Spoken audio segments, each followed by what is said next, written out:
Doing good, Dr. Edu. Good evening. Thanks. Well, Great, great. So you're all welcome. Eretmis Cyber Chat. We do this every Friday night, and if this is your first time, you are most welcome. Welcome to the family. We are starting off time now. I think all housekeeping stuff has been taken care of, so we are good to go. Now, hopefully, everybody had a great week, and it's the weekend. So, like I always say, it's good weekend. You get to at least relax a little bit and get ready for the following week to start getting busy again. So tonight we have a very interesting discussion.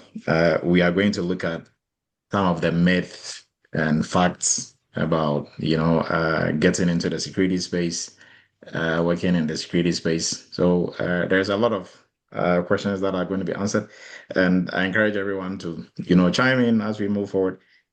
Bring your own questions, your own experiences from when you're trying to get into the industry, or if you are still looking to get into. And there are a lot of them because I talk to a lot of people trying to get into the security space. So without wasting much time, let's get started. And kindly put in the chat where you're joining us from. So and then also you can put in the chat hashtag Team Live that you and take a screenshot of that. You can use that to renew your certification, right? And when we get to the renewal of certification part, we will discuss more. There were some discussions on the WhatsApp group about how to renew your certification and how many educational points do you need for different certifications. We will elaborate a little bit more as we move forward. So tonight's topic, 10 mistakes to avoid when you are trying to switch into the cybersecurity space, or even when you're in the cybersecurity space and you are trying to, get onto a second job or a second role. This is also going to help. There are so many people who get their first cybersecurity roles. They've been working for a while. Now they are trying to jump onto a second role, and it becomes almost impossible, right? And maybe this will help you to uh, maybe see why, or at least get something for your toolbox to help you be able to break that uh, uh, break that gap, or be able to break that ceiling, if you want to look at it that way, right? So appreciate everybody's time, and we are starting time now. So our memorial sales discount is ending tomorrow, probably midnight tomorrow. So if you've looking to jump into any of our courses, you can take advantage of that to get a 20% discount. And tomorrow is graduation for our interns, our January 25 cohort. We encourage you to join us tomorrow morning, 10 a.m. Eastern to 11 a.m. Eastern, to celebrate our graduates for hard work done. For all past interns, kindly come and support your own. You know the amount of work and the time that goes into this. So come cheer them up, and we will be expecting everyone to join us to celebrate our graduating interns. I'm Dr. Emmanuel Edu. If it is your first time meeting me on Cyber Chat, I'm a former United States Army captain. I'm the CEO of Eretmis Inc., we're a cybersecurity consulting firm based out of New York, and also the founder of Eretmis Academy. We train cybersecurity professionals, and then also a former professor, University of Maryland Global Campus, and CTC as well, and a member of the Forbes Technology Council. So I'm going to be your sole pilot for tonight, and everybody else is going to be my co-pilot, because you're going to help in the discussion. So Eretmis Academy, we are authorized partners with CompTIA, and what that means is that we have a 20% discount that we push down to everybody in the community. So if you're trying to sit for Security Plus, Security Analyst, any of the CompTIA certifications, you get a 20% discount. Now, this is only for CompTIA. We don't have any discount for the other certification bodies. So if you are looking to sit for CompTIA, then you can reach out and we will help you out. So getting to your continuing education. So to write risk certification, if you write Security Plus, Security Analyst, any certification, you have to recertify every 3 years, right?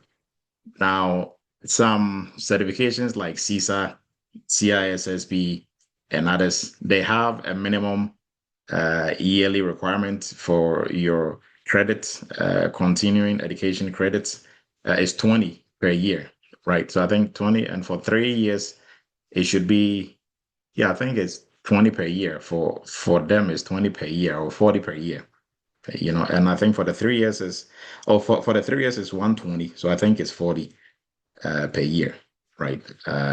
So you have to be able to meet that every year, for you to. So by the end of your 3 years, you have enough to requalify, right? Or you can simply just resit for the exam, right? Most people don't want to resit for the exam, so you can use, continuing education like attending cyber chat, an hour of each session that we have every Friday night is 1 point.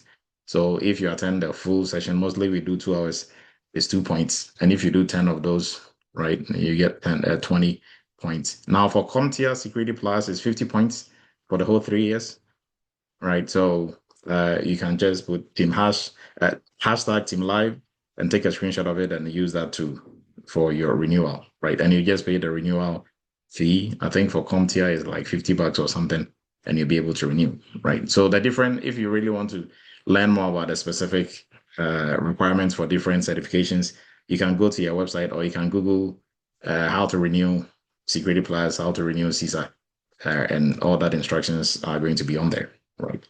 So with that being said, we have a WhatsApp group. The link is going to be posted. If you are joining us for the first time, you can join this group, and all the information about cyber chat and all other cybersecurity dealings will be put on there, so you'll be in the know every time. Okay. So, and moving forward, our YouTube channel, what we are doing tonight and all the previous Fridays, we posted on YouTube.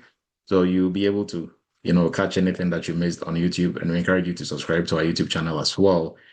So for tonight, we'll look at some cybersecurity news, and then we will jump into our discussion for tonight. Right. So you are all most welcome. Now, in cyber news, the chief of staff for President Trump, she's in the news this week. Not for anything she did surely by herself, but because there's an attack, some impersonation, social engineering attack that is targeting her. So Susan Wales, she is the chief of staff. Now, there have been calls. This is what attackers did. So they generated her voice using AI generated voice to mimic the chief of staff's voice, and they were using that to make phone calls to Republican officials to ask for money, and then also to kind of talk about what is going on now, which is pardon here, pardon there, pardon list, and cash transfer, right? So, and they were successful. They were able to get some people to give them some money, right? So FBI is investigating this now, and I think they said it originated from her cell phone, right? So what are your takes on this? What do you like? How is this possible? Anybody has any clue? How do attackers pull this off?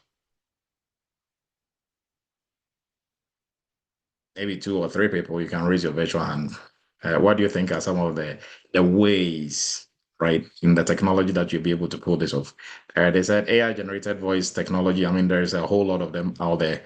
It's not generating the voice that is the issue, or that is the difficult portion, but being able to pull this off, because how did they even get the list for Republican officials, right, and their cell phones and their contacts, well, some of which you can get online, but it has to be a little bit more than just making her voice. If they're able to get into her cell phone, then they will be able to get more information and more contacts, right?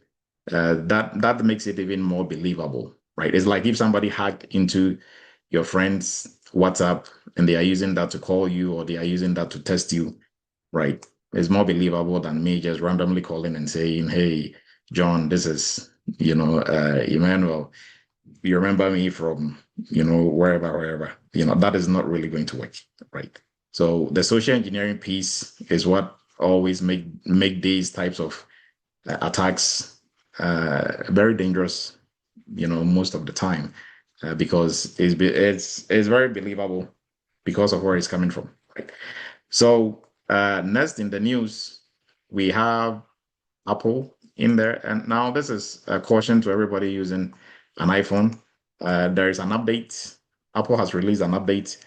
Their OS, iOS 18.5 to fix some critical vulnerabilities that could allow an attacker to get onto your phone, right? So they encourage you to make sure you're updating your iPhone immediately, right? So if there is any updates, if you're in that habit of pushing off your updates, it's a very bad security habit. So make sure you are getting your updates done.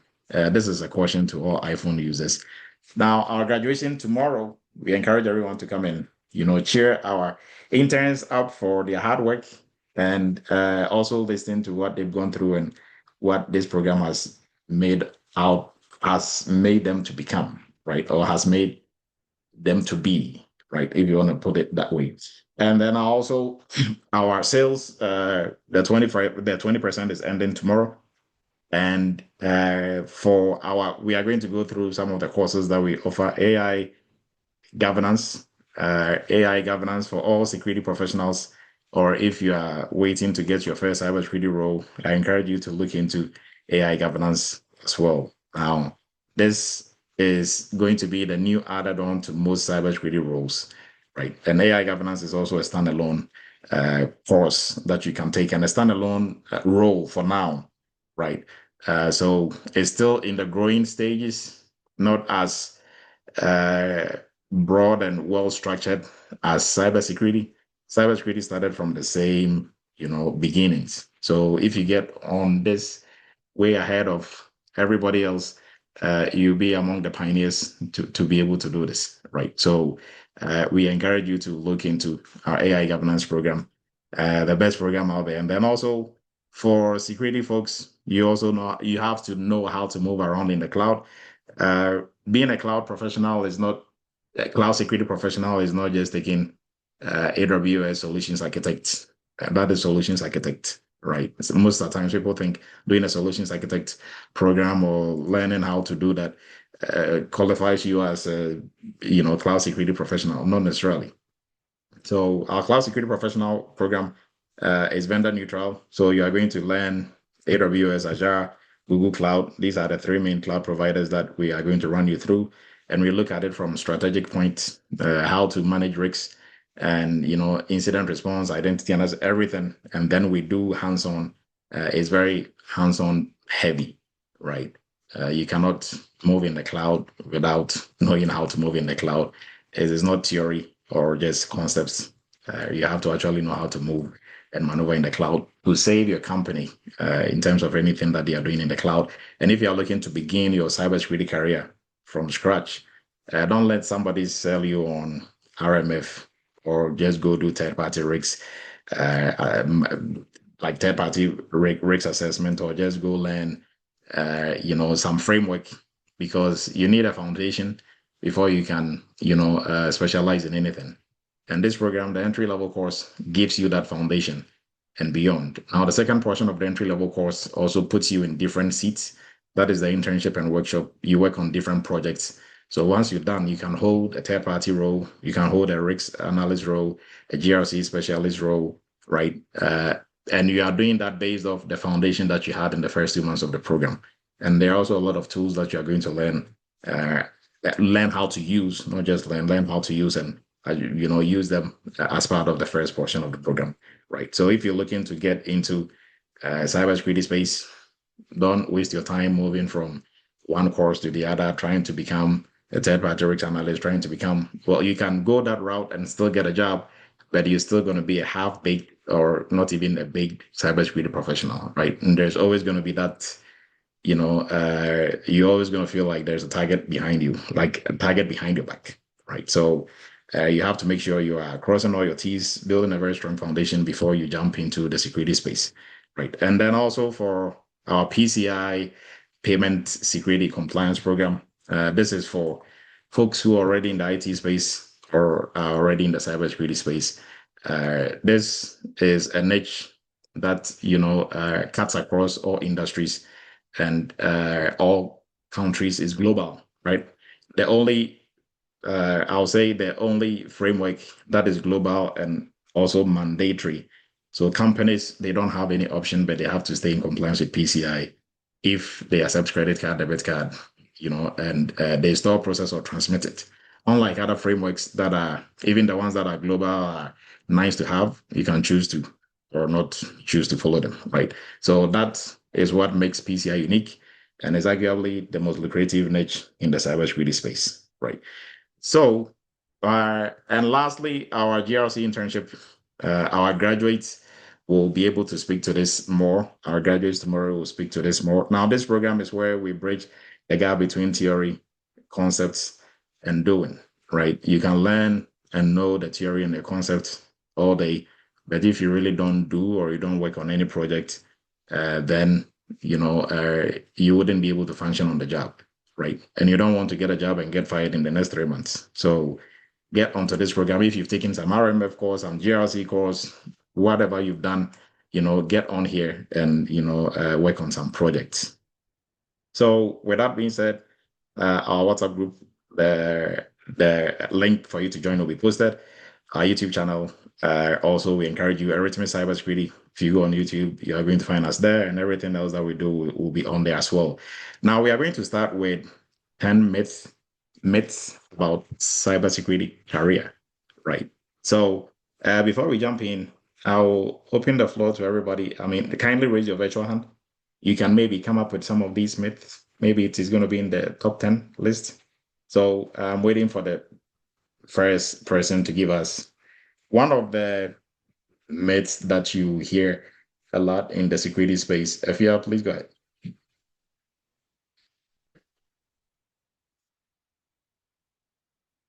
You're muted if you're trying to speak. And this can be your own question, not necessarily a myth.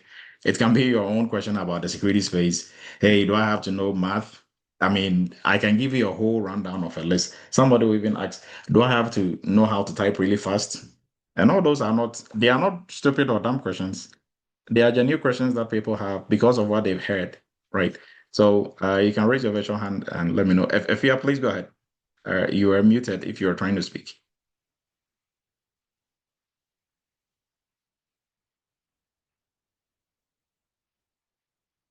Oh, okay, Eric, please go ahead.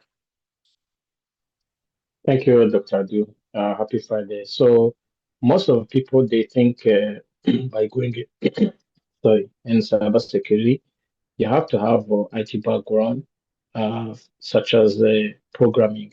So, and when you read that, it looks like people they abandoned, but that is not a requirement. Yes, that is a big one. Thank you, Eric. How is the baby, Eric? I mean, the baby is Doing a big well. baby now. I'm telling you, he's running around. Okay, okay. Thank Yeah, you.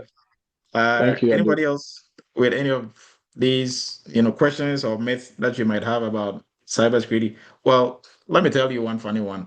So if Frank is here, uh, Frank in his cohort when he was doing the entry level, he was in with a very brilliant young man called Clement.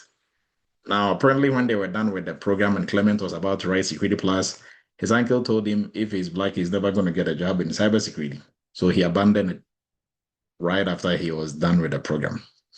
And he continued doing what he was doing. I think he was working somewhere. I think he was working close to where he kind of lived in the same vicinity with Frank, right? So apparently, he's not going to get a job because he was black. Now, once they were done, some months down the line, Frank got a job. And the funny part of the story is Frank is also black. So don't know what his uncle was smoking, but his uncle, who apparently wasn't working in cybersecurity, tell him, hey, don't waste your time. This is for if you are black, you're not going to get a job. So that is one of the funny, and everybody here, I think, will probably laugh at that, even if you are not in the security space, right? And any maybe funny ones like that from anyone? Any myths or questions that you might have yourself? Is there some in the chat?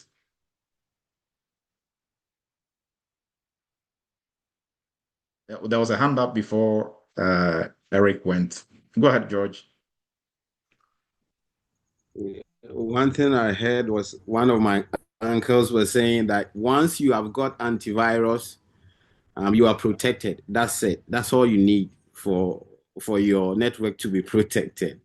And that one was a funny one to me. Oh, okay. I mean, that is more on, it's funny and more on the ignorant side, right? Even your antivirus also needs protection, right? If you don't update your antivirus, it's of no use, right? So, yeah. Oh, okay. Another one. People keep saying you need security clearance to get a job. That is also a myth. Not necessarily true. Depends on if you are looking for a government job, then some, even that is not all of them. Some government jobs will require you to have security clearance. Some will even go to the extent of getting the security clearance for you, right? So for the jobs that will require security clearance, you also need to be a citizen.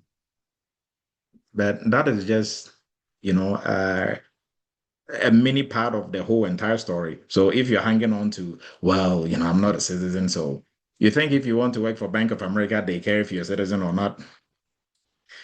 Do they care? They don't, right? So, and for the government, they wouldn't even have cared whether you were a citizen or not, but because of the type of information you are going to come in contact with, right?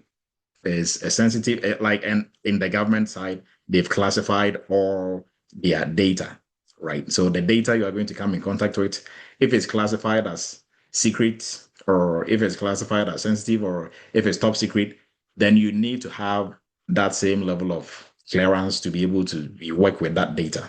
That is the only reason why the government side, they even need you to be a citizen. And to have that clearance, you have to be a citizen. So hopefully everybody gets that explanation, right? So that is also one big myth, right? Eric, please go ahead. I think Eric has another one. Yes, that happened to me. Remember when I was joining before? I used to be a network security engineer, and the people were saying you're wasting your money because I had enough experience with firewalls. Because of ignorance, people they think if you can configure, you can design, implement firewalls is enough to be qualified in cybersecurity. But that was wrong. Yeah, true. And Eric has been in networking for over 300 years. Right? Eric has been there. He's done that. I mean, he's done everything and anything in networking.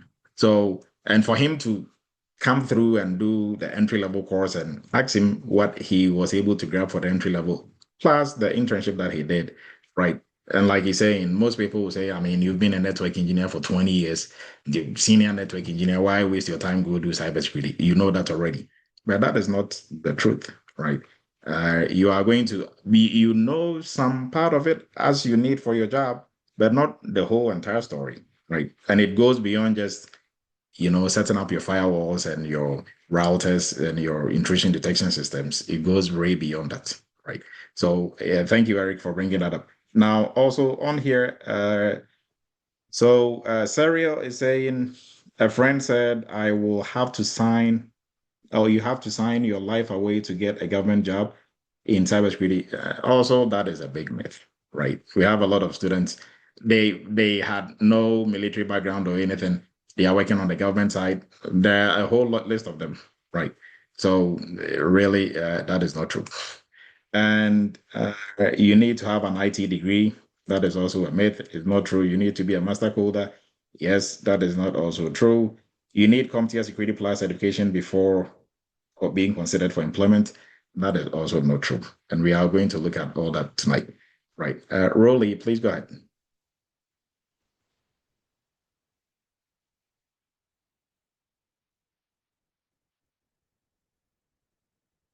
You are Mine is a muted. question. Mine is a Yeah. question. So why do they always depict an hacker with a person that wears hoodie and sits behind a computer?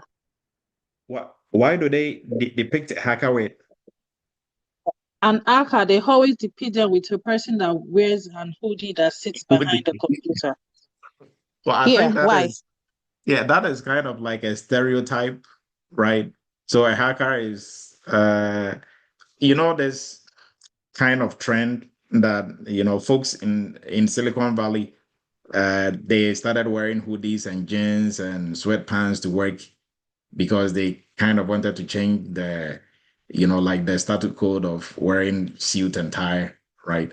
And that is where that came from, right? And a hacker, some smart pants, who is hiding somewhere in his basement or living room with a hoodie, trying to. So it's kind of like that stereotype, just the same way that they want to depict, if like they are depicting maybe some characters in the Bible and Quran and other places like Satan, they'll give him some horns and stuff like that. It's just a stereotype.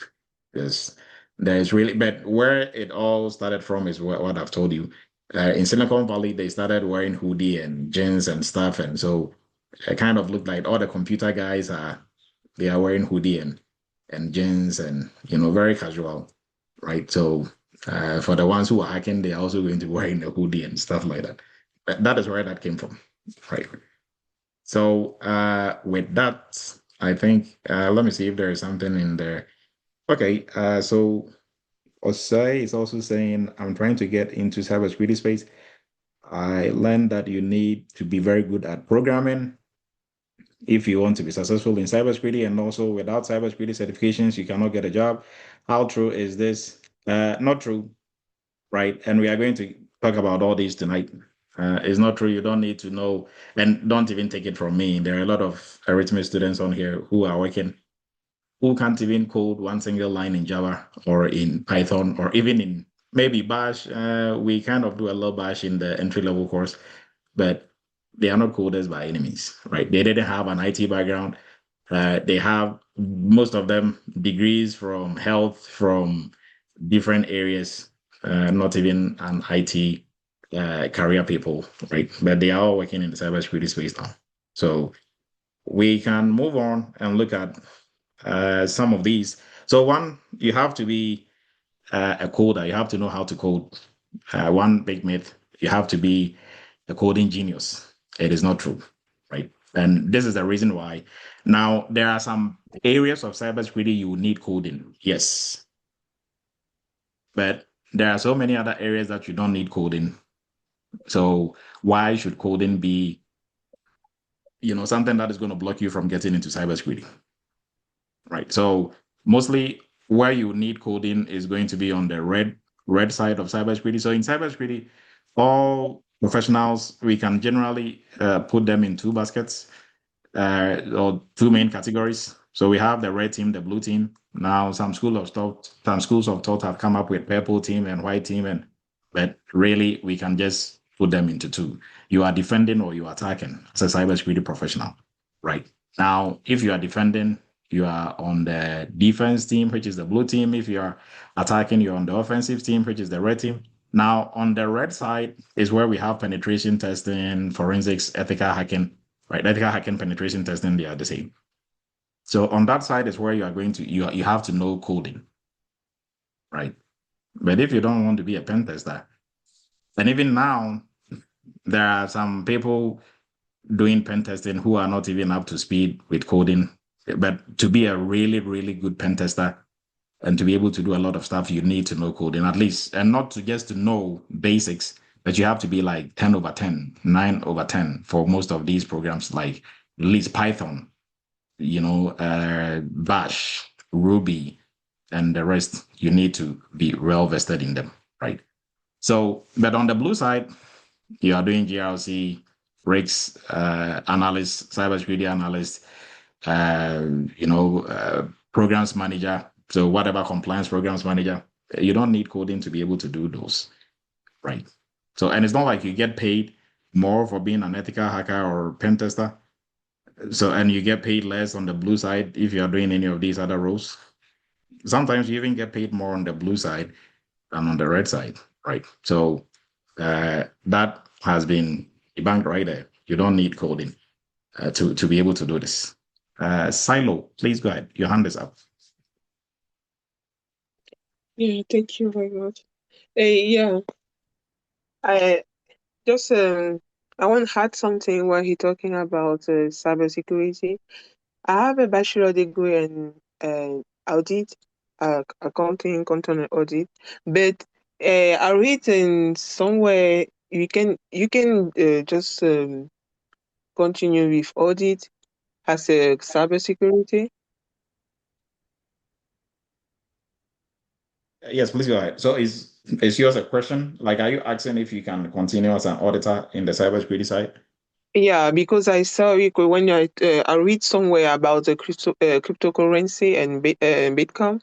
When I try to understand what is the connection with audit and cybersecurity, and I read somewhere is I think it's work together, but I don't know exactly. I don't have a clear message Okay. about Okay. the Yes. information. So in cybersecurity, we also do auditing, right? So if you're an auditor in any field, the skills and the knowledge of doing auditing, not the technicality of it, the skills and knowledge of doing auditing, pretty much the same, right? So if you know if you learn cybersecurity, you can, cycle back and do auditing in cybersecurity. So, but you have to know kind of the cybersecurity side of the house, and then you apply your auditing skills and knowledge that you have, and you'll be able to still do cybersecurity auditing, right? In the same way, if let's say you are doing auditing in oil and gas, and you want to transition to be an accountant, you have to learn the accounting technical stuff, but the auditing side of doing accounting auditing, uh, the principles of auditing and the techniques, they still remain the same. And it's the same that transfers to all industries, including cybersecurity, right? Same thing if you're like risk analyst, financial risk analyst for your company, and you want to transition into cybersecurity, you can become a cybersecurity risk analyst. But caveat to that, you also have to know the technical cybersecurity stuff, the principles of conducting, the concepts of conducting risk assessment and all that, those principles and concepts, they still remain the same. The skills you have still remains the same. So all those are transferable skills that you can bring into the cybersecurity side, right? Yes. So hopefully that helps. Okay. And may I? All right. So I think that answers your question. If you have another question, you can raise your virtual hand. Now, the next is cybersecurity is not all about hacking, right? So another myth, aside you being a programmer, you have to, be able to hack and know hacking. Now, cybersecurity, like I explained, it goes beyond that, right? Hacking is mostly on the offensive side. That is professionals who are attacking, trying to break into our systems. And why they are doing that is to help identify vulnerabilities and weaknesses within our system for us to find solutions or remediations to them before a real thief who is a real hacker will get their hands on our system and steal and cause problems and issues for a company, right? Now the next one is you need a computer science degree or you need an IT degree to be able to do anything in cybersecurity, which is also a big myth. It's not true. And don't even take my word for it. I think when anybody who wants to raise his virtual hand, there's a whole bunch of them on here. I think there are almost 100 folks on here, but I just spotted Michael, Bobby, and some other folks. They don't. I'm not sure if Michael did some degree in like a master's or something in cybersecurity, but I don't think his bachelor's was in cybersecurity. Michael, I know for a fact, don't have a degree in cybersecurity or computer science, but he's been working in cybersecurity for the past 3 years thereabout, right? So it is really, you don't have to, right? It's not a requirement. No employer is going to say, well, based on our interview, I think you really sound like you can do the job, you know your stuff, but we can't take you because you don't have an IT degree. Sorry. No. Well, Bobby answered here. So Bobby didn't do any masters in cybersecurity or don't have a degree in IT or cybersecurity. And Bobby is working, right? So Bobby went through entry level internship and he's working in the cybersecurity space. All right. So what is the next myth? Certifications alone can guarantee you the job. So this is a big one. Some people I call them certification chases, right? You know how we have like the storm chasers, you're chasing the storm to take videos of it, and if there is a wild storm, they want to. There are some people like that, and all those people, they are misinformed in the cybersecurity space, right? And mostly it's people who are trying to get into the industry. They think, okay, if I get Security Plus, if I get CISA, if I get this, then my chances of getting a job becomes, broader and broader, and I'll be able to land it. Not necessarily true. You can parade all the certifications you want, but mostly for people who are starting in the industry, the more certifications you have, the more of a hole you are digging yourself into. Because mostly this is what happens. You don't have the knowledge and skill to back these certifications up. And you are just, because you are smart, you can pass an exam, you are just memorizing test questions, and you are, finding all ways and means to pass these certifications, thinking once you have it, that is the golden ticket. It is not. Because if you have the certification, then if that is it, why are they still going to interview you to try to see what you've done and what you can do? Right. And during that interview, you are going to look like a moron if you are coming there with Security Plus, CISA, CISSP, SIM, right? And security analyst. You have like 5 certifications, parading them, so proud. And then now when they ask you simple and basic cybersecurity questions on how to do simple stuff, you are running around in circles, right? How does that make you look? But most people don't get that piece. They think if you have the certifications, then, that kind of opens the door. Now, granted, a caveat to that is there are some government contracts, and I think a cyber chat that we did 2 or 3 cyber chats ago, anybody remembers that? For some government jobs, and most of the government positions for cybersecurity and even IT in general, they have a list of some certifications that you need per categories, right? So those ones, they are the only jobs that you need to have the certification. Aside those jobs, you don't need to have a certification. Now, even for those ones, they just list the minimum. Maybe this job, you need Security Plus. You need, right, to hold these jobs, you need Security Plus. You need that. Even for that, even if you don't have the certification and you go in there within progress in front of your certification, and they think you are better than all the people with a certification, they're going to pick you and ask you to get it in 6 months. Right? Mostly they'll ask you, when are you going to get the certification by? What they really want is to demonstrate that you've done something and you can do something, not the certification. So for anyone, if somebody has fed you with that notion of get the certifications, get CISA, get CISSP, well, you can get them, it's good. But like I'm saying, that is not going to be, that is not going to guarantee you the job. And the more you get, the more you are required to know, and the more you are required to be able to do. So if you don't know much, you can't do much, don't jump ahead of yourself. Start with your Security Plus, gradually get a job, and work on other certifications, right? If you want to start with something like Security Plus or CISA, it's fine. At least get one and then work around it. Don't be piling it up, and then you cannot even defend what you are getting yourself into, right? So it's a solo job. So cybersecurity, and funny story, I had a session with a lady, right? And she was like, well, I want to get into GRC because I hate what I'm doing now. And I'm like, what are you doing? I'm an IT auditor, and I don't want to be talking to people and, in meetings every time. So I just want a cybersecurity job that I'm going to be all by myself, doing my own thing. I'm like, oh, then you are in the wrong business. And cybersecurity is not going to be for you.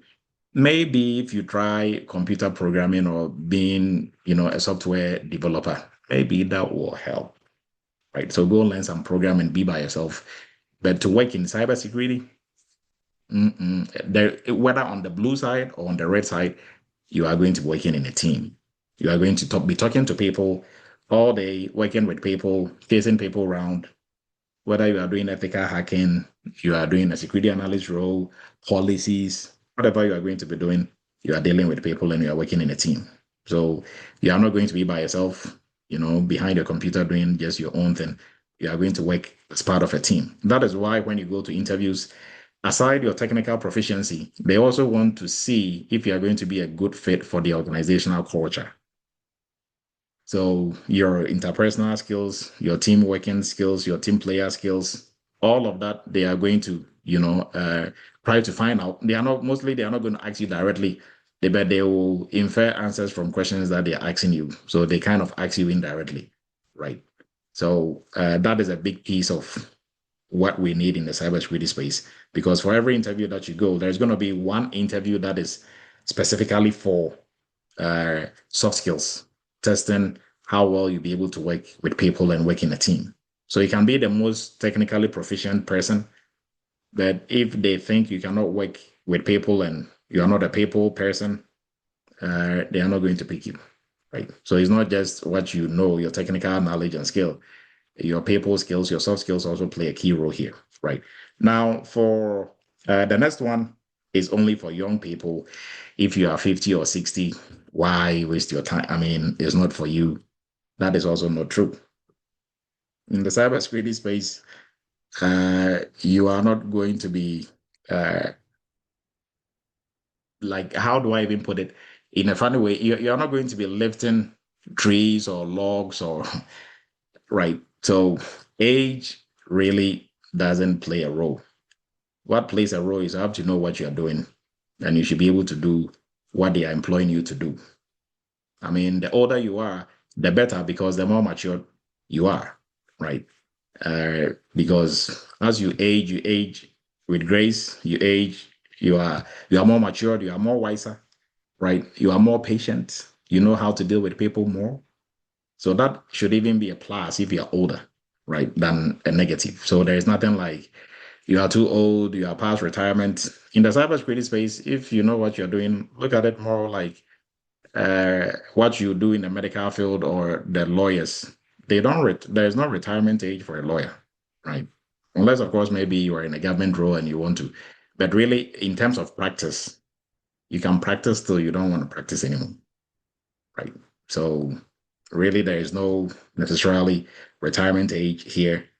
The age is not going to work against you.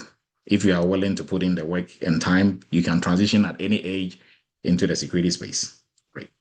So let's look at the next one. You'll always be sitting in front of your computer. That is true to a certain point, but not necessarily all the time, right? So, and I'm going to break this down here shortly. Yes, some cyber, and I'm not sure if I was going to use Sheila as a really good example, but I'm not sure if Sheila is on here tonight. So in Sheila's role, she travels a lot, right? She's a cybersecurity professional, but she's always traveling because she's going to different sites, checking what the different, agencies she's, running, checks on what they are doing in terms of security and stuff like that. Right. So she's not always behind her computer. She's interacting with people more and traveling more than she's sitting behind her computer. And it depends on what your role is and what it entails. If you're a SOC analyst and you are like SOC tier one analyst, or whatever tier that you are, depending on which company, or you work in a security operations center, and then you are for the next 12 hours of your shift or every day, you are going to be behind a computer. So yes, to a certain point. But if you are working mostly in the GRC space, cybersecurity analyst space, and you are going to have some face time with your computer but it's not necessarily you are going to be all the time sitting behind your computer, right? But there's a lot of screen time, because all your meetings, especially if you're working remotely, all your meetings and everything is either through Zoom or Me or Teams or other, areas as well. Now, another myth is all high stress and burnout. So in the security space, you are going to be highly stressed out. You are going to be burning out. Now, yes and no, and this is why. If you really know what you are doing and you understand security, and you are not what I call a working heart attack, you're not going to be burnt out, or you're not going to be you're not going to be highly stressed out. Yeah, stress, some seasons, right? Let's say you have an audit coming up. Yes, there's going to be a lot of work and a lot of late nights. I get that piece. But when that is over, it comes down to your normal schedule. And sometimes, some days you don't even do anything. Some weeks is almost empty, it's quiet, right? But if you don't know what you're doing, even for the empty weeks and the quiet weeks, you are still stressing out. You are still burnt out. Like, every day is a stressful day for you. If you took some shortcut, you wiggled your way through and you got a job, now you are just stressing yourself for the whole entire run, right? So for those folks, every day is a stressful day. But if you know what you're doing, yeah, some days it can be intense, some seasons, but when those seasons are off, it's more flexible, right? We've had students, I think like a good example, Kwame, when Kwame began his cybersecurity job, he used to be a truck driver. Now, in his vicinity, they knew him. He had his truck, he brought his truck in the vicinity and stuff like that. And when he started working in the security space, now he could pick his kids up from school when they closed.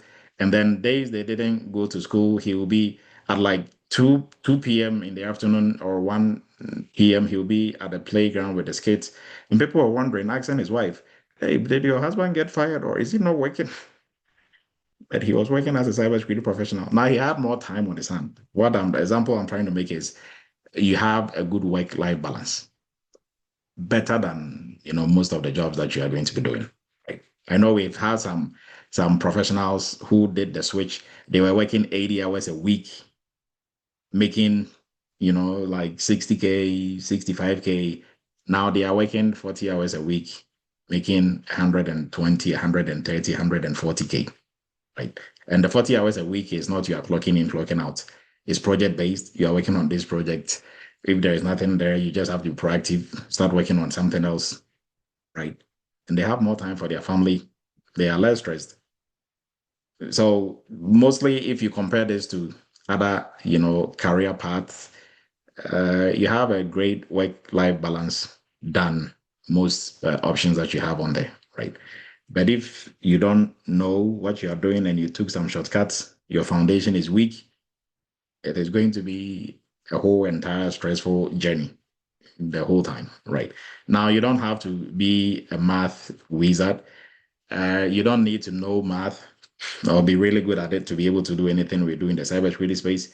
So some, advanced areas in the cybersecurity space, not necessarily even in cybersecurity, but in IT, like cryptography, yes, you need some math in there, but really everything that you're going to do as a GRC analyst, specialist, even ethical hacking, you don't need math, right? Mostly what you are going to need here is critical thinking, problem solving, and analytical thinking, right? Which you don't necessarily need math to be able to do that, right? Now, do you need to know everything? Can you know everything in the cybersecurity space before you begin or before you even apply for a job? No, nobody knows it all. Cybersecurity has so many niches. You are never going to know it all. And two, as you are knowing, things are also changing, right? So you get that point. But the goal here is that you should have a very good foundation, right? So if you understand the different concepts, the different areas of cybersecurity and how they connect together to help us protect our data and our systems, that is all you need to begin, right? Everything else, that will be the foundation for which you can, specialize or pick a niche, right? But if that foundation is not there and you just want to go in for a niche, then you are going to run into problems and issues. But you are not going to know it all. So if you are still sitting on the fence, you've completed some course, mostly if you've done some theory, I will encourage you to get some practical hands-on, work on some real-world projects like our entry level, like our GRC internship, right? But if you've completed the GRC internship also and you are sitting on the fence waiting to have the perfect timing, you are not going to, even as you are revising what you did, still start applying. There's not going to be a perfect time. You are not going to know it all, right? Nobody knows it all. And the last one, I think, in this list that we are going to look at is do I need to be a citizen? And I think for this, we kind of explained that already. You don't need to be a citizen. Is a requirement for some government roles, but not for all cybersecurity roles, right? So you don't need to be a citizen to be able to do this, right? Any questions on this so far before we jump into some of the facts?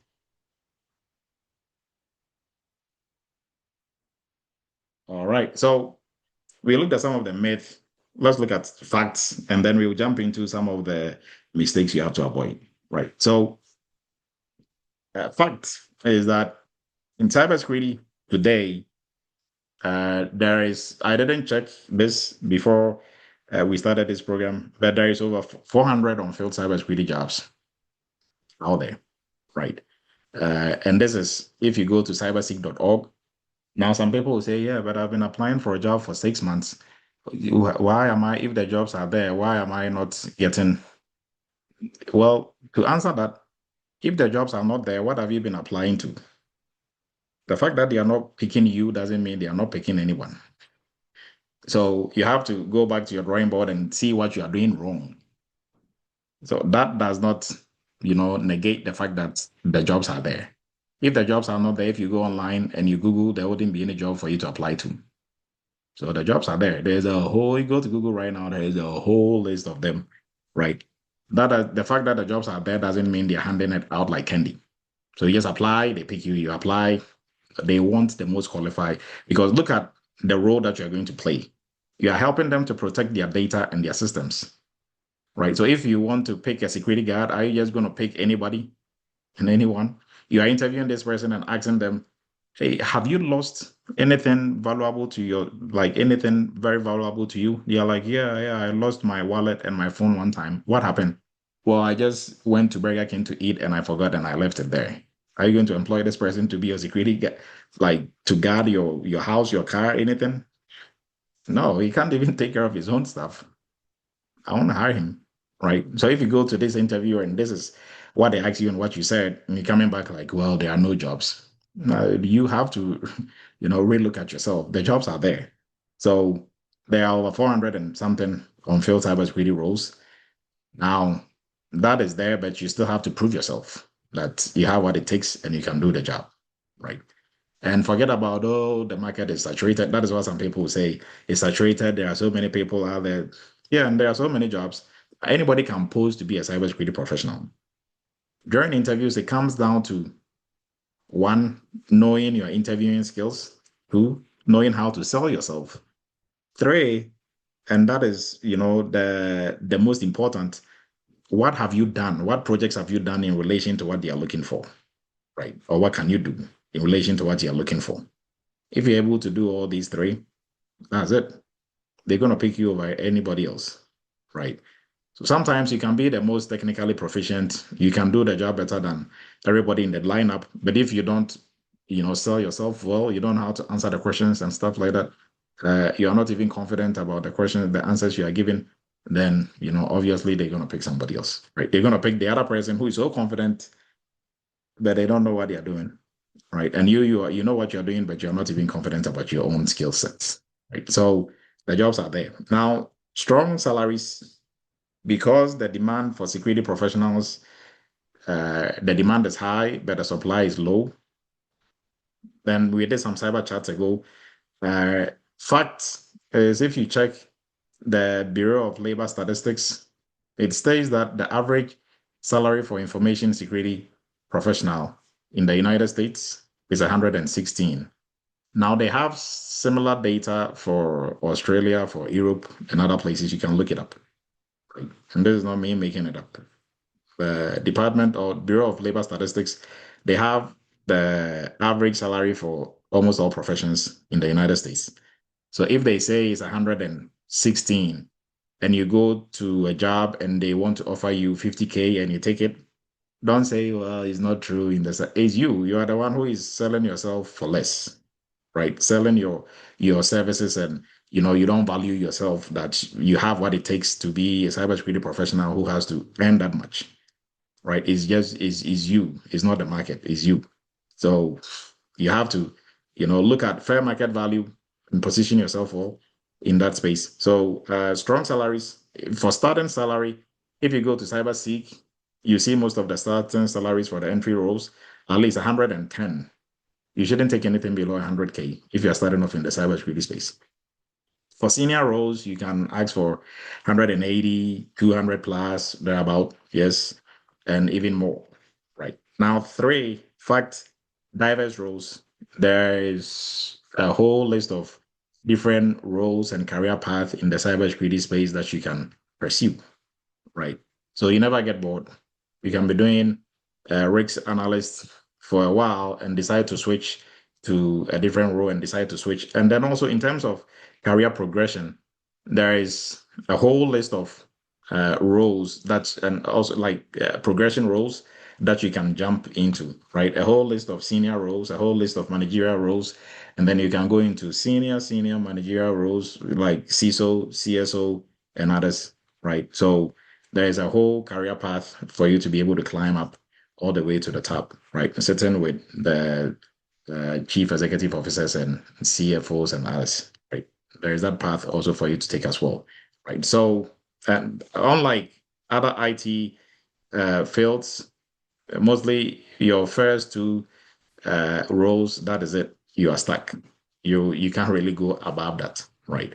And now another one, constant learning. This is also a fact. You have to be constantly learning in the security space. You cannot excel in the security space if you're somebody who just, I got a job, I'm going to go to sleep on myself. You have to be, because the cybersecurity landscape is always changing. That is why it's good to attend cyber chat, on regular basis, because you're always going to hear something new. There is always something going on, right? And technical expertise. So I think for the lady who was asking that uh, she has auditing background and she wants to get into cybersecurity, can she also do auditing in there? Yes, but you need the technical know-how, right? You have to have a strong technical cybersecurity skills. And technical skills here, we are not talking about coding, right? We are talking about understanding the basic concepts and the foundation of cybersecurity. So, for example, you have to have a very good working knowledge of networking, know how a network functions, the different ports protocols, right?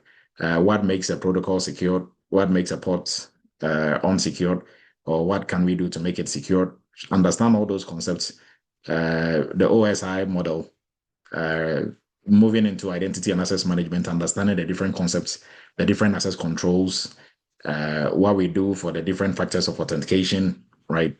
And stuff like that. So these are the foundational knowledge that you need and the skills that you are going to need. So if you understand the foundation, if you have a very good foundation, then it's easy for you to add on whatever transferable skills you are bringing to the table to be able to function and still do almost the same thing you are doing in your previous role, right? So the technical expertise is needed. You need that to be able to function, right? So when most people, when they are like, well, I want to do GRC because it's not technical. Yes, if your technical here means coding, you're not going to be coding in GRC or not necessarily on the blue side of security. But when we talk about technical skills, we are talking about technical, like concepts, theories that are not common to the average person who is not into cybersecurity. For example, if I ask you, what is the principle of least privilege? That is a technical question, right? It's a concept. You are not coding, but it's a concept. If you're not in security, you wouldn't understand and you wouldn't know what it means or the implications of it, right? If I ask you what is mandatory access control, right? It's a technical question. It's a technical concept. If you don't understand it, now, I had a conversation with a lady, and she was of the view, well, I want to get into GRC, but I just want to work on policies because in my current job, I work on policies, So I want the non-technical part of cybersecurity, of GRC. That way, I just work on policies. I'm like, okay, good idea. Now, let me ask you a question. So, when it comes to cybersecurity policies, right, there's a whole catalog of it. You have networking policy, cryptographic policy, identity and access management policy, or access control policies, security awareness training policy. Now, so if you don't want to be technical, you don't want to go through all these nonsense of I have to know networking and all this. All that is too technical. So how are you going to write a networking policy or review a networking policy of your company if you don't understand anything that is on there? Right. Cryptographic policy. You are looking at it and it's talking about they have to use asymmetric encryption to do A, B, C, and D, and you're looking at it like, yeah, okay, encryption and encryption. You don't even know what you're looking at. How are you going to do this role? You are just working on policies. That is, it's non-technical. That is all that you are doing. So hopefully everybody gets my point. How are you going to do your non-technical role if you don't understand what is going on? So there are concepts and theories that you are not going to be doing coding, but they are also technical. They are technical cybersecurity knowledge that you have to know, right? So problem solving, yes, a big one. Fact, cybersecurity professionals, they are excellent problem solvers. There's always we are in a ever evolving technological space. So the example that we saw, attackers and hackers, they are using technology to make their craft better and better. As security professionals, we also have to find a way to thwart their efforts. So you have to think, you have to be innovative, you have to be creative. So there is no one size fit all. What you are using last year to be able to, thwart the effort of attackers, this year, the same technique and the same trick is not going to work, right? Because they're also getting smarter, they are using more technology, AI. So we have to be problem solvers. And going back to what we're talking about here, that you are not going to know everything, right? I think that was previously, you are not going to know everything. That was in the myth. Yes, because in the field, there are going to be problems and issues that nobody has encountered before. Now, what that is going to do to everybody is that everybody will have to go back to the drawing board, go back to your books, your notes, and come up with a strategy, right? Or go research and come up with a way of how that problem is going to be solved, right? So that goes into the problem solving piece. So you have to be somebody who loves to do research. You have to dig into finding stuff, right? So, and for example, in our entry level, you'll be most of those things will be thrown at you, right? You have to research and dig into more stuff. Also, in the internship, most people think they come in and we are just going to spoon feed them. This is exactly how you do this. No, we give you the limits and we show you how it's done, but you have to do it in your own way, right? And sometimes they come up, they blow our minds. We are like, wow, the approach, you guys are using is, and sometimes like they think we are just saying them to make them feel good, but really we are in the field, we know what is going on. And for you starting off as newbies in the industry and coming up with those bright ideas and ways of doing stuff, that is very impressive, right? And it shows how much, if you give people limits without boxing them in, they are able to come up with things, and products that are going to blow your mind, right? So problem solving, key, very key. Now, communication skills, it has to be excellent. If you want to rise up all the way up to CISO, CSO, the higher you want to rise up, the better your communication has to be, right? And communication goes into your interpersonal skills, team playing skills, being able to work together in a team, being able to lead a team, right? So most cybersecurity roles, you are going to be communicating with stakeholders, with team members, non-technical team members, technical team members. So you have to know your audience and how to present whatever you're presenting to them, right? That is why in our internship and workshop program, there's a lot of presentations and people think, why are we always presenting every week? But when you get on the job, you have a better appreciation of what we're doing. Everything that we're doing there is structured and there's a science behind it, right? Because some of the things that you might take for granted and you think is not even important, is not security, is not, cybersecurity. And those are the things that might probably, bite you in your behind on the job, right? Example, using Word, Excel, PowerPoint. But that is not a cybersecurity tool. Oh, you think that is one of the most used tools in cybersecurity. Right now, the next one, job security. So, in most organizations, if they have to lay off people, I mean, in IT, I think for the past year and a half, there have been some shakeups in different IT groups in different companies, but mostly it's hard to just let cybersecurity folks go, unless of course maybe they have 10 of you and they need 3, right? But even that, mostly they are not going to pile up more cybersecurity professionals than they need. So your job security is higher than most other IT roles. Right? And impactful work. So what you are doing is very meaningful. Is really helping protect systems, and you don't know how many lives and families you are saving through what you are doing for your company. You might think I'm just doing my third-party risk analyst role, and how does that affect anybody else? It does affect. If we show you the bigger picture, it is going to go a long way to affect people. So let's say, for example, you are a cybersecurity professional in a hospital. If the hospital gets breached and all their systems are down, how can they do surgeries? How can they treat patients? How can they? And people might even die through that, right? So the little that you are doing as a security professional there, you are saving lives, right? So don't take what you are doing in the security space for granted. You are doing a big service to God and country, right? Now, potential growth, like I said, there's a lot of growth, a lot of room for growth and improvement in the cybersecurity space, right? There's no one path, one career path. If you hit all these roles, that is it, right? And Eric can attest to this. In the networking side, one path. If you hit the most senior, that's it. There is nothing beyond that.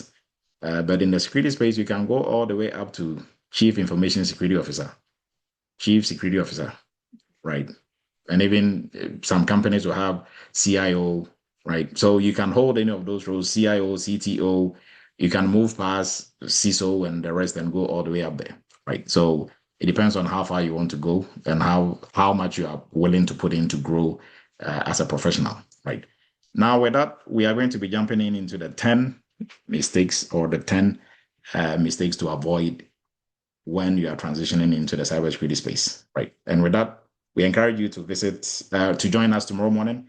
We are doing our graduation ceremony for our internship cohort that is graduating tomorrow. That is the January cohort. We encourage you to join us to celebrate them. It's a lot of hard work, and they've really gained a lot and they've learned a lot. They are better security professionals than when they joined the program. And our Memorial Day sales ends tomorrow, midnight. And for AI governance is the GRC of AI, right? So how we manage AI in terms of governance, risks, and compliance. That is what this program covers. It comes with internship and everything else. And then also our cloud security, very much hands-on. You are going to be working in the cloud, AWS, Azure, and Google Cloud. Is vendor neutral. So we touch on all these areas, all these cloud service providers, and you are going to be working on a lot of projects, right? So it's not just theory, but you are going to be working on a lot of projects as well. So when you're done and you say you're a cloud security professional, yes, you're a cloud security professional, right? And for folks who are looking to begin from scratch, we encourage you to join our cybersecurity entry level course. This program is 4 months. First 2 months, you are going through the foundation, basics, and fundamentals all the way to intermediate level knowledge and skill. And then the next 2 months, you'll be joining the internship, working on different cybersecurity projects, right? So knowing is where you start, but after knowing, you have to do. If you know and you don't do anything in the cybersecurity space, you are of no use because companies are looking to employ people who can do things for them, who can work on different projects, risk assessment, conduct an audit, incident response, not people who can recite or can memorize content and deliver them. On the job, there's not going to be multiple choice for you to choose from. You actually have to do, right? So if you've had some training from elsewhere and all you can do is to pass certifications, then this is the time for you to join this program or the internship to be able to do and work on some projects. Now, our payment security course also for IT professionals and folks already in the cybersecurity field, this is a good area of specialty. It cuts across industries, it cuts across international borders. And to be a PCI professional, you can do a lot around the world. Anywhere that you find yourself, you will be able to work efficiently, right? And for our next internship cohort is starting in July. Exact date is yet to be put out. But join this program if you want to really get your hands dirty working on different cybersecurity projects, right? And also working in a team, building your soft skills. This program gives you all that in one. So if you've had previous training elsewhere and you are liking that hands-on real-world experience, we encourage you to join this. Now let's jump into our list. Top 10 mistakes to avoid when switching to cybersecurity. Most of which we kind of maybe touched a few of them here and there. But before we continue, I'll ask everybody if you have maybe one or two things that you think from your experience people can avoid when they want to break into the cybersecurity space, you can raise your virtual hand and let us know. Right. And then maybe that is also in our top 10 list. So what are some of the things that you think, people should look out for to be able to avoid? And now most of the folks who are on the job working, you can give us some really good insights. So in the likes of Bobby, Frank, and Michael, and others that I can easily see. I think let me go through the list here.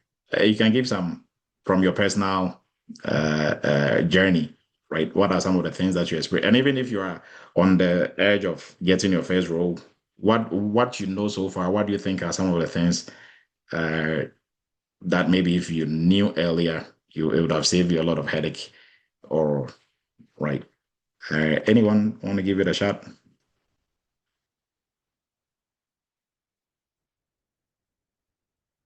I know for Bobby, I'll pick on Bobby. I'll pick on. I think I saw Michael also. I saw Frank. I'll pick on you three because for you three, I know for a fact, and you are the only ones that I can easily see. Right? There's almost 105, 100 and it was 110 folks on here, but now 105, 106. So there's a lot. I can only pick on these three that I can easily see. So Bobby, what do you have? What are some of the things that you think anybody should avoid if they are jumping into the security space?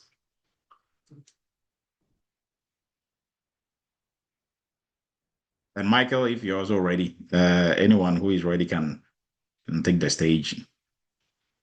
And if you're outside this group and you also have maybe one or two things that you think, okay, I think this is also something that you should look out for. Oh, I think Frank was off. He's joining back in. Any inputs?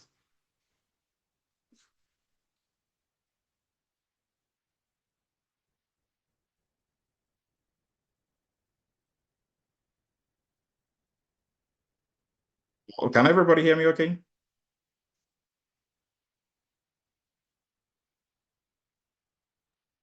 Yes, we can, Doctor. Okay. Yes, doctor.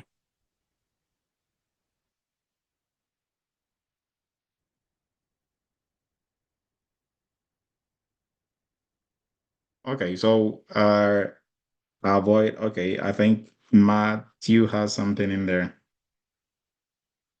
Avoidance soft skills. Yes. Mistake is focusing only on the technical. Good one, right? And this is in our list. Matthew put in the chat, focusing only on technical skills and knowledge. A very good one, right? And avoiding the fundamentals. Also, Abraham, a very good one. I think Abraham and Matthew has been attending Cyber Chat a lot. Oh, okay. So Michael said he's unable to speak. Oh, that's fine, Michael. And anybody, you can also put yours in the chat. Anyone, if you have something that you also want to put in there, you can put in the chat. So there is a lot, and everything that I think Abraham and Matthew put in there, right on the money, right? So the reason why we went through the myths and the facts is to help us go through this, right, and understand it even better. So some of the things not to do, or these are the don'ts if you want to if you want to break into the cybersecurity space, don't skip the basics. Right. Now, look at it this way. Getting into cybersecurity, if you don't have an IT background, even if you do, you don't have it's a new language that you're going to learn, right? So it's like you want to learn Chinese, but you want to skip the alphabets. You want to skip learning the alphabets and the different sounds that they have in Chinese. How well do you think you are going to speak Chinese? Right. Now, your friend or whoever they can start teaching you phrases in Chinese, right? And everybody on here, you're all smart. You can pick up on those and use that to get a Chinese job. Now, but on the job, how far do you think those phrases that you know, those catchy phrases that you're throwing around and they're like, yeah, I think he's good or she's good, she can. Now, on the job, you actually have to speak well, you have to write, that is where the heart attack will start, right? So don't skip the basics. And what are the basics? So a very good example, if right now somebody says, hey, you want to jump into cybersecurity, come, I'll teach you RMF, you are skipping the basics. Come, I'll teach you third party, you are skipping the basics. Unless, of course, they take you through cybersecurity actual. So they take you through networking, cryptography, identity and access management. They take you through all the areas of cybersecurity for you to have a better appreciation of it and know how they are all related to each other and how they work together. And then they can teach you RMF or third party or PCI or whatever. But if they are like, hey, you just have to know RMF and that's it. You should be able to. Really, RMF is written in what language? Cybersecurity language. Now there you are, you don't know the basics of cybersecurity. You don't know the alphabets of cybersecurity or even phrases or words. You just know some key and catchy phrases that is in RMF. Now, once you are done with that, if you think that will be able to get you on the government side, most jobs are pretty laid back and easy. So you can also, wing it and bulldoze your way through and get some government role. But that is about it that you can do in the cybersecurity field. Right. That is it. Your career progression ended right there. Because if you leave that side and you want to go on the mainstream cybersecurity side, there's nothing that you can really do. Right. Even just from taking a course like maybe RMF or just third party, or try to sit for Security Plus, or try to just do questions for Security Plus. You see how the questions are going to be slapping you left and right. Right. So don't skip the basics. And most people don't want to hear this because they think, yeah, I just want to pick one. Somebody will reach out and say, how quick can I get, do you have a crash course for like 2 months or for 1 month? Well, my question will be, if you also have a crash course to learn how to speak French in 2 months or in 1 month, and I can speak really well and pick a French job and get paid 150, 120, then I'll have something like that for you. Right. It's a language that you are learning. So don't skip the basics. Your goal shouldn't be how quick can I jump and get a job. It should be how fast can I learn the basics, the foundation, build a very good foundation, right? And that will also depend on what effort and time you want to put in. Yes, there's a lot of good money in security. Yes, job, family job balance is good, but don't be, if you're in a hurry to get in there without knowing your stuff, having a strong foundation, they are also going to be in a hurry to fire you. And before they fire you, you're probably going to come home with high blood pressure. That I can tell you for a fact. Right. So, and there are a lot of people who've been in that situation, and they can attest to this. Maybe probably not in cybersecurity, but in other fields where you are just jumping and bulldozing your way through. Yes, you got there. Maybe you were lucky, or you could talk. You had that personality, so they picked you. But really on the job, you cannot Google everything. You cannot YouTube everything. It is sometimes it's going to come down to what you know. If you're on like in a meeting, in the boardroom setting, you are there, they are discussing, asking you something. And is that the time for you to tell them, okay, wait, let me go and research and look up this, right? Maybe they right and there, they need your expertise. Say, what do you think about this? Right. Or you have an audit meeting. The auditors are there, maybe PCI audit, and they are there talking, maybe the QSAs are talking nonsense. but because you don't know, or even if you think they are talking nonsense, you are not so sure of your basics and fundamentals, so you don't want to say anything to make it look like you are you don't know what you're talking about, right? So don't skip the basics. That is what is going to set you apart from everybody else who is trying to take the shortcuts to get into the industry, right? So jumping straight into, okay, I want to go learn ethical hacking. I want to specialize in RMF, PCI. All that will sound exciting, but really, without a solid foundation, you wouldn't be able to function well as a PCI professional or RMF anything or anything for that matter, right? You need to know the basics, build a very strong foundation. You don't underestimate your fundamentals because everything that you are doing is built on the fundamentals. PCI is built on the fundamentals, RMF is built on the fundamentals. I mean, for the most part, if you know your fundamentals well, for some frameworks, when you pick them, you can read them and understand yourself and apply. You can be able to, at least you have a good idea of how to implement them, right? So that is what I would say about the not skipping the basics. So there's an example here. Think about how you fix an engine. This just goes to speak about the basics, right? You cannot fix a car's engine if when you went to your mechanical training you skipped the basics, right? So with that, we will jump into the second one. The second one, the next don't chase every certification. So we talked about not being a certification chaser. So the more certifications you are piling up, the more is expected of you, right? So and one funny story, we had a student who was going through the entry level. She started, probably she was like 20% complete, and she just dropped off. Didn't hear from her any for the next 2-3 months. Next time she reached out, she said she was preparing her resume and she needed help. And we're like, but you've not completed the course. You didn't even go through internship. Well, on her resume, she had, and this is true story, right? On her resume that she sent to us for help to look at it and assess it. On her certifications, she had, I think CISSP, Security Plus. No, she had CISA, Security Plus, Security Analyst. And we were like, are you sure you have these certifications? She's like, yeah. And next week I'm going to get CISA. No, next week she was going to get CISSP. Like, what? Next week?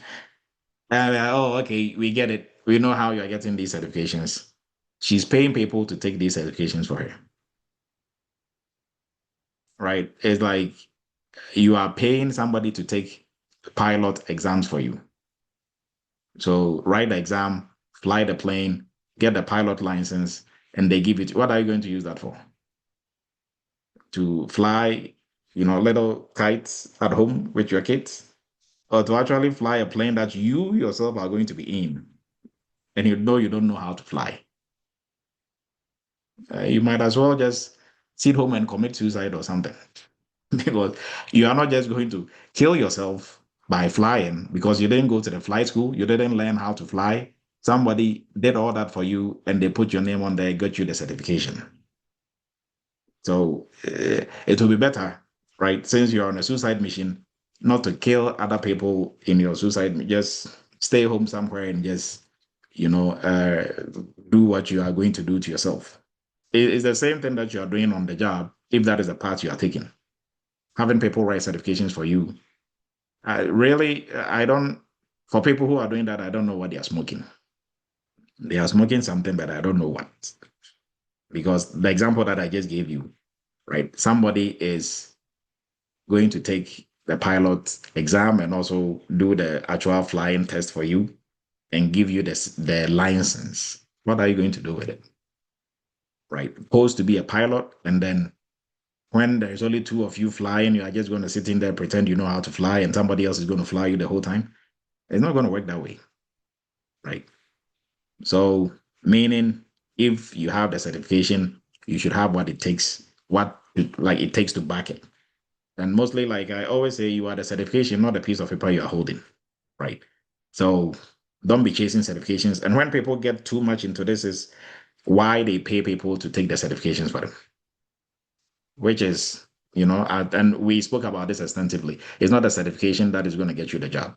It's what you know and what you can do, right? So, and even if, everybody here is very smart, you can pass some of these certifications if you are just given the test questions to practice with. Don't get in that habit. Oh, I just passed Security Plus. I just passed, and I ran into a lot of them. I have CISA, I have CISSP. My Security Plus is coming up for renewal. It means they've had it for 3 years. And you ask them, so where have you been working in security? Well, I've not had, I've not been working in security. I just have them. What are you using them for? Like decoration in your living room? Right. And it's all because of how they got it. And they were thinking ill advice from people. They were thinking if you have it, then you will be able to, get a job as soon as it doesn't work that way. Right. And most of the times people don't want to hear the truth. But that is the sad truth. Because there are people who get jobs for 150, 100, they don't have any certification.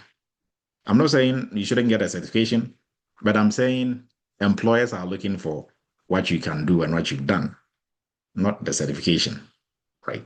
And with the certification, except certifications like OSCP or other certifications, you don't do anything.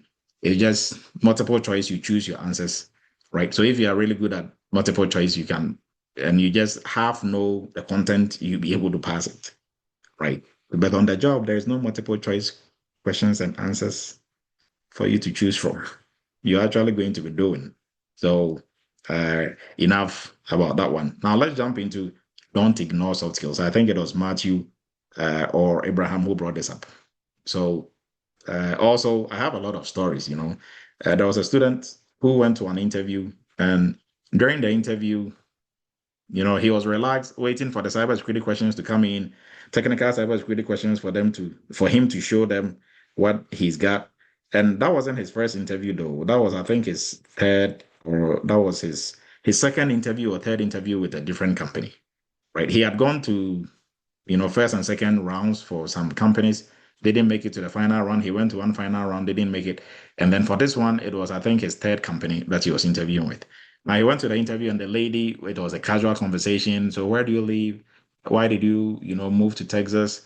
And they were just, how many kids do you have? Where do they school? And stuff like that. And then for like 20, 30 minutes. So when she was done, she was like, okay, fine, okay, good, good, good. Thank you, Derek. You are going to hear from us. And then he was shocked. Like, we didn't do the interview today. She just wanted to get to know me. And then he received an email. Hey, sorry, we are moving on with somebody else. And he was furious. Like, they didn't even ask me any cybersecurity questions. Why? So he came, I think it was a cyber chat like this. Mostly we used to talk offline. He brought it up, Dr. Edu, he was asking me all these questions, and then she said she's moving on. She didn't even ask me any. I'm like, okay, so walk us through the questions. And as he was going through, I'm like, okay, and the answers you gave, like that was your interview. It was a soft skills interview, but you let your guard down, right? Thinking it was just a casual conversation. You are not their friend. So they didn't, they are not going to have the 30 minutes of casual conversation with you whilst they can be working on doing something productive for the day. So it's an interview, whether they are asking you technical questions or just want to know about your pet and what you've done so far in life. Don't lose your guard. It's a soft skills interview. So if they are asking you, why did you move to Texas? If you genuinely moved because John moved and John is your best friend, you don't give that answer anyway. Because how does that Yes, sound? doctor. I moved because John moved. What? And you want to work for us? No. Doing cybersecurity? No, thank you. No, you And have to. doctor, Yes, go ahead, Bobby. yeah, talking about the soft skills, I just want to come in because my job as an ISO is, one of the qualities that you have to have it. So I deal with a lot of non-technical people, different stakeholders, and every day I have like 3 or 4 meetings with them. So imagine if you don't have the communication skills, I mean, how are you going to do that? You know, and that is not something that actually came up during my interview for the job. I mean, I know some soft skills questions were asked, but my day to day is all about soft skills. You know, I schedule meeting, I communicate to these people who are non-technical. You have to break things down. They will ask some stupid, silly questions, you know, but you need to know how to talk to them. And we are always working in a team. So cybersecurity is all about teamwork. So one of the things that everyone should work on should be like good communication skills. And I mean, with that, you can learn. I mean, like you always say, the technical part of the job is something that we are all picking it on the job. So many things that I've learned since I got this job, which I didn't know when I got a job. But I mean, they will teach you. They will teach you when it comes to tools and all of that. You eventually have the hands-on and everything, but nobody's going to teach you how to communicate with other stakeholders, right? They will tell you, hey, that is what we want to do, and they will schedule the meeting. So it's up to you how you break things down for them to understand you. So soft skills is a big part of this whole journey. And if you don't know how to communicate, I think you should start doing that. And most people tend to ignore that because they think it's easy. Like it is not. You need to polish your communication skills. So yeah, that would be my take on that. Thank you, Bobby. Thank you. And so for soft skills, like Bobby is saying, we can teach you to be technically proficient within the shortest possible time. But if you can't show up, on time to save your life, I can't really help you with that even in a year. Or if you just don't like to talk to people, I can't help you on that. If you can't communicate, right? If you don't have patience, attention to detail, right? Those you will be bringing from other places in your professional life. And that is why in the internship and workshop that we offer, you could have, or we can have you do the projects individually, but we having you do it in a group. That way you are bumping heads. So all that, somebody will reach out and be like, hey, Dr. Edu, I really don't like my team. I want to jump into another team. Okay, so what if you are being paid 150K and that person you don't like is your boss? Are you going to quit the job? Or you are going to find ways and means of dealing with them and getting about your day and getting work done? And they are like, oh, okay. But I mean, yes, right. If you put it that way, then yeah. That is why we put you together in a team, right? So you know how to deal with everybody. So if you get on the job or even during interviews, if they're asking you, hey, give us an example where you're working with somebody who was very difficult, how did you get around it? You have a very good example from the internship, right? Maybe you are blessed where you work, everybody is nice, you get along, okay, right? But here, we are all grown adults from different backgrounds, different levels of understanding, different perception and perspective about things, different levels of technical proficiencies when it comes to cybersecurity, right? So if we have to come together to work on a project, it's not going to be smooth. But at least as we work on one or two or three, you get to, find ways of working with everybody, right? So this is something that we teach in the internship, but we don't teach it explicitly. So it's implicit, right? So as you are doing and working on projects, you're also polishing up your soft skills as you move along. Because if I ask folks who've been in the internship and workshop, who were you working with somebody who was very difficult? Everybody has a story. Oh yeah, that one girl, that one guy. But at the end of the day, once they are done with the program, come tomorrow and join our graduation. You see the good stuff they are saying about themselves, and it shows that they've actually grown right from the time they started, and that shows you how they go through the team development life cycle, right? So the formation stage, they move to the storming stage, the norming stage, and by the time they get to performance, that is when we are almost about to wrap up, right? So that is something that we are also teaching you, without you even knowing that you're acquiring all these skills alongside the technical side, right? So soft skills, you cannot ignore soft skills. For interviews that you're going to do for cybersecurity, mostly you're going to do 3 interviews, right? The first one might be with the hiring manager or the recruiter, just to see, where you are and what you are about, if you're a good fit for the role. The next one can be technical or soft skills. And then mostly they'll have another one that is going to be a combination of soft skills, a little bit of soft skills, a little bit of technical skills. But this is guaranteed. There is always going to be a soft skills interview. Sometimes with more than one person, right? Some will be looking at your organizational cultural fit. Some will be looking at your interpersonal, different aspects of soft skills, right? So don't underestimate that. And if you don't prepare for soft skills questions, that is going to get you. Mostly for students who will go to interviews and wouldn't make it, it's not the technical skills, it's the soft skills. And it's not because they don't have it, but they couldn't package it well.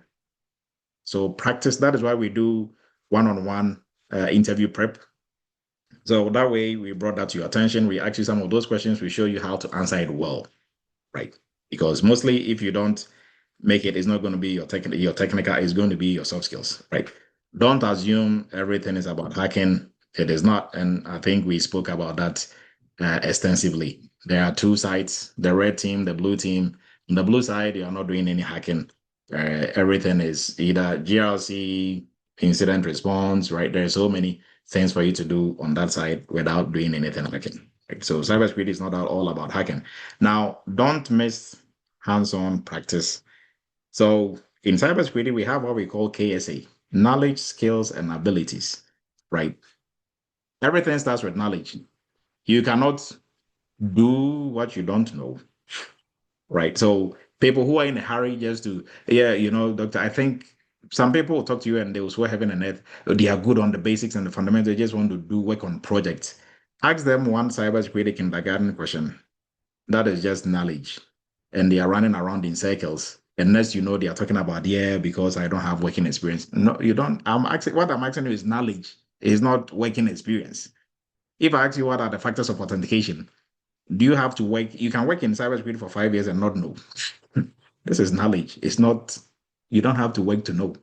You see what I mean? So knowing, but also if you know the theory and the concepts and you've never done anything, that is an issue, right? Because on the job, you're not going to write an essay. You're not going to write a paper. There's not going to be multiple choice for you to choose from. You're actually going to do. So if you know when you've not done anything, it's hard for you to really do anything on the job, right?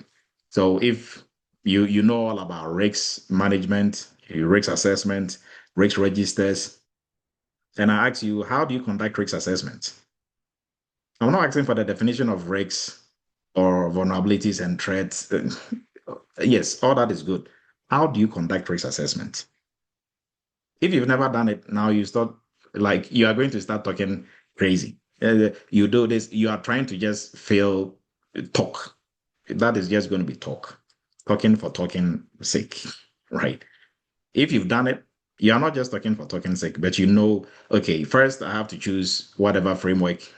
So if the company doesn't have any framework that they use for risk assessment, this is the framework I'm going to, adopt. And these are the reasons why I'm picking this risk framework, right? So maybe ISO 20705 or CIS RAM. And that is what I'm going to pick. And you have to be able to defend why you're picking that. And then two, you jump into, so with that, now maybe you look at your assets, but everything that you're doing is guided by the framework, right? And the risk register you are going to adopt. Also, if the company have their own, or if they don't, you are going to borrow around from, right? That, if you are able to go through like this, there is nobody on the panel who will say and you have to do it to be able to say it like how I'm saying it, right? If all you know is just the book knowledge, then it's only going to remain a book knowledge, right? So you have to know before you can do. But if you know and you don't do, then your knowing is not really going to do much for you on the job, right? Sometimes you'll be lucky, you go to interviews and whoever was interviewing you, they don't really know much, so you can, bulldoze your way through and get the job. But eventually the job is going to spit you out. And eventually somebody who knows their stuff is going to come along and they're going to find you out. And you don't want that, right? So hands-on, work on some projects. I cannot stress on that enough. working on projects in the security space is not just you doing scans with Nexus or doing hack the box or those are, you're practicing with tools. Sometimes people confuse working on projects with working with tools.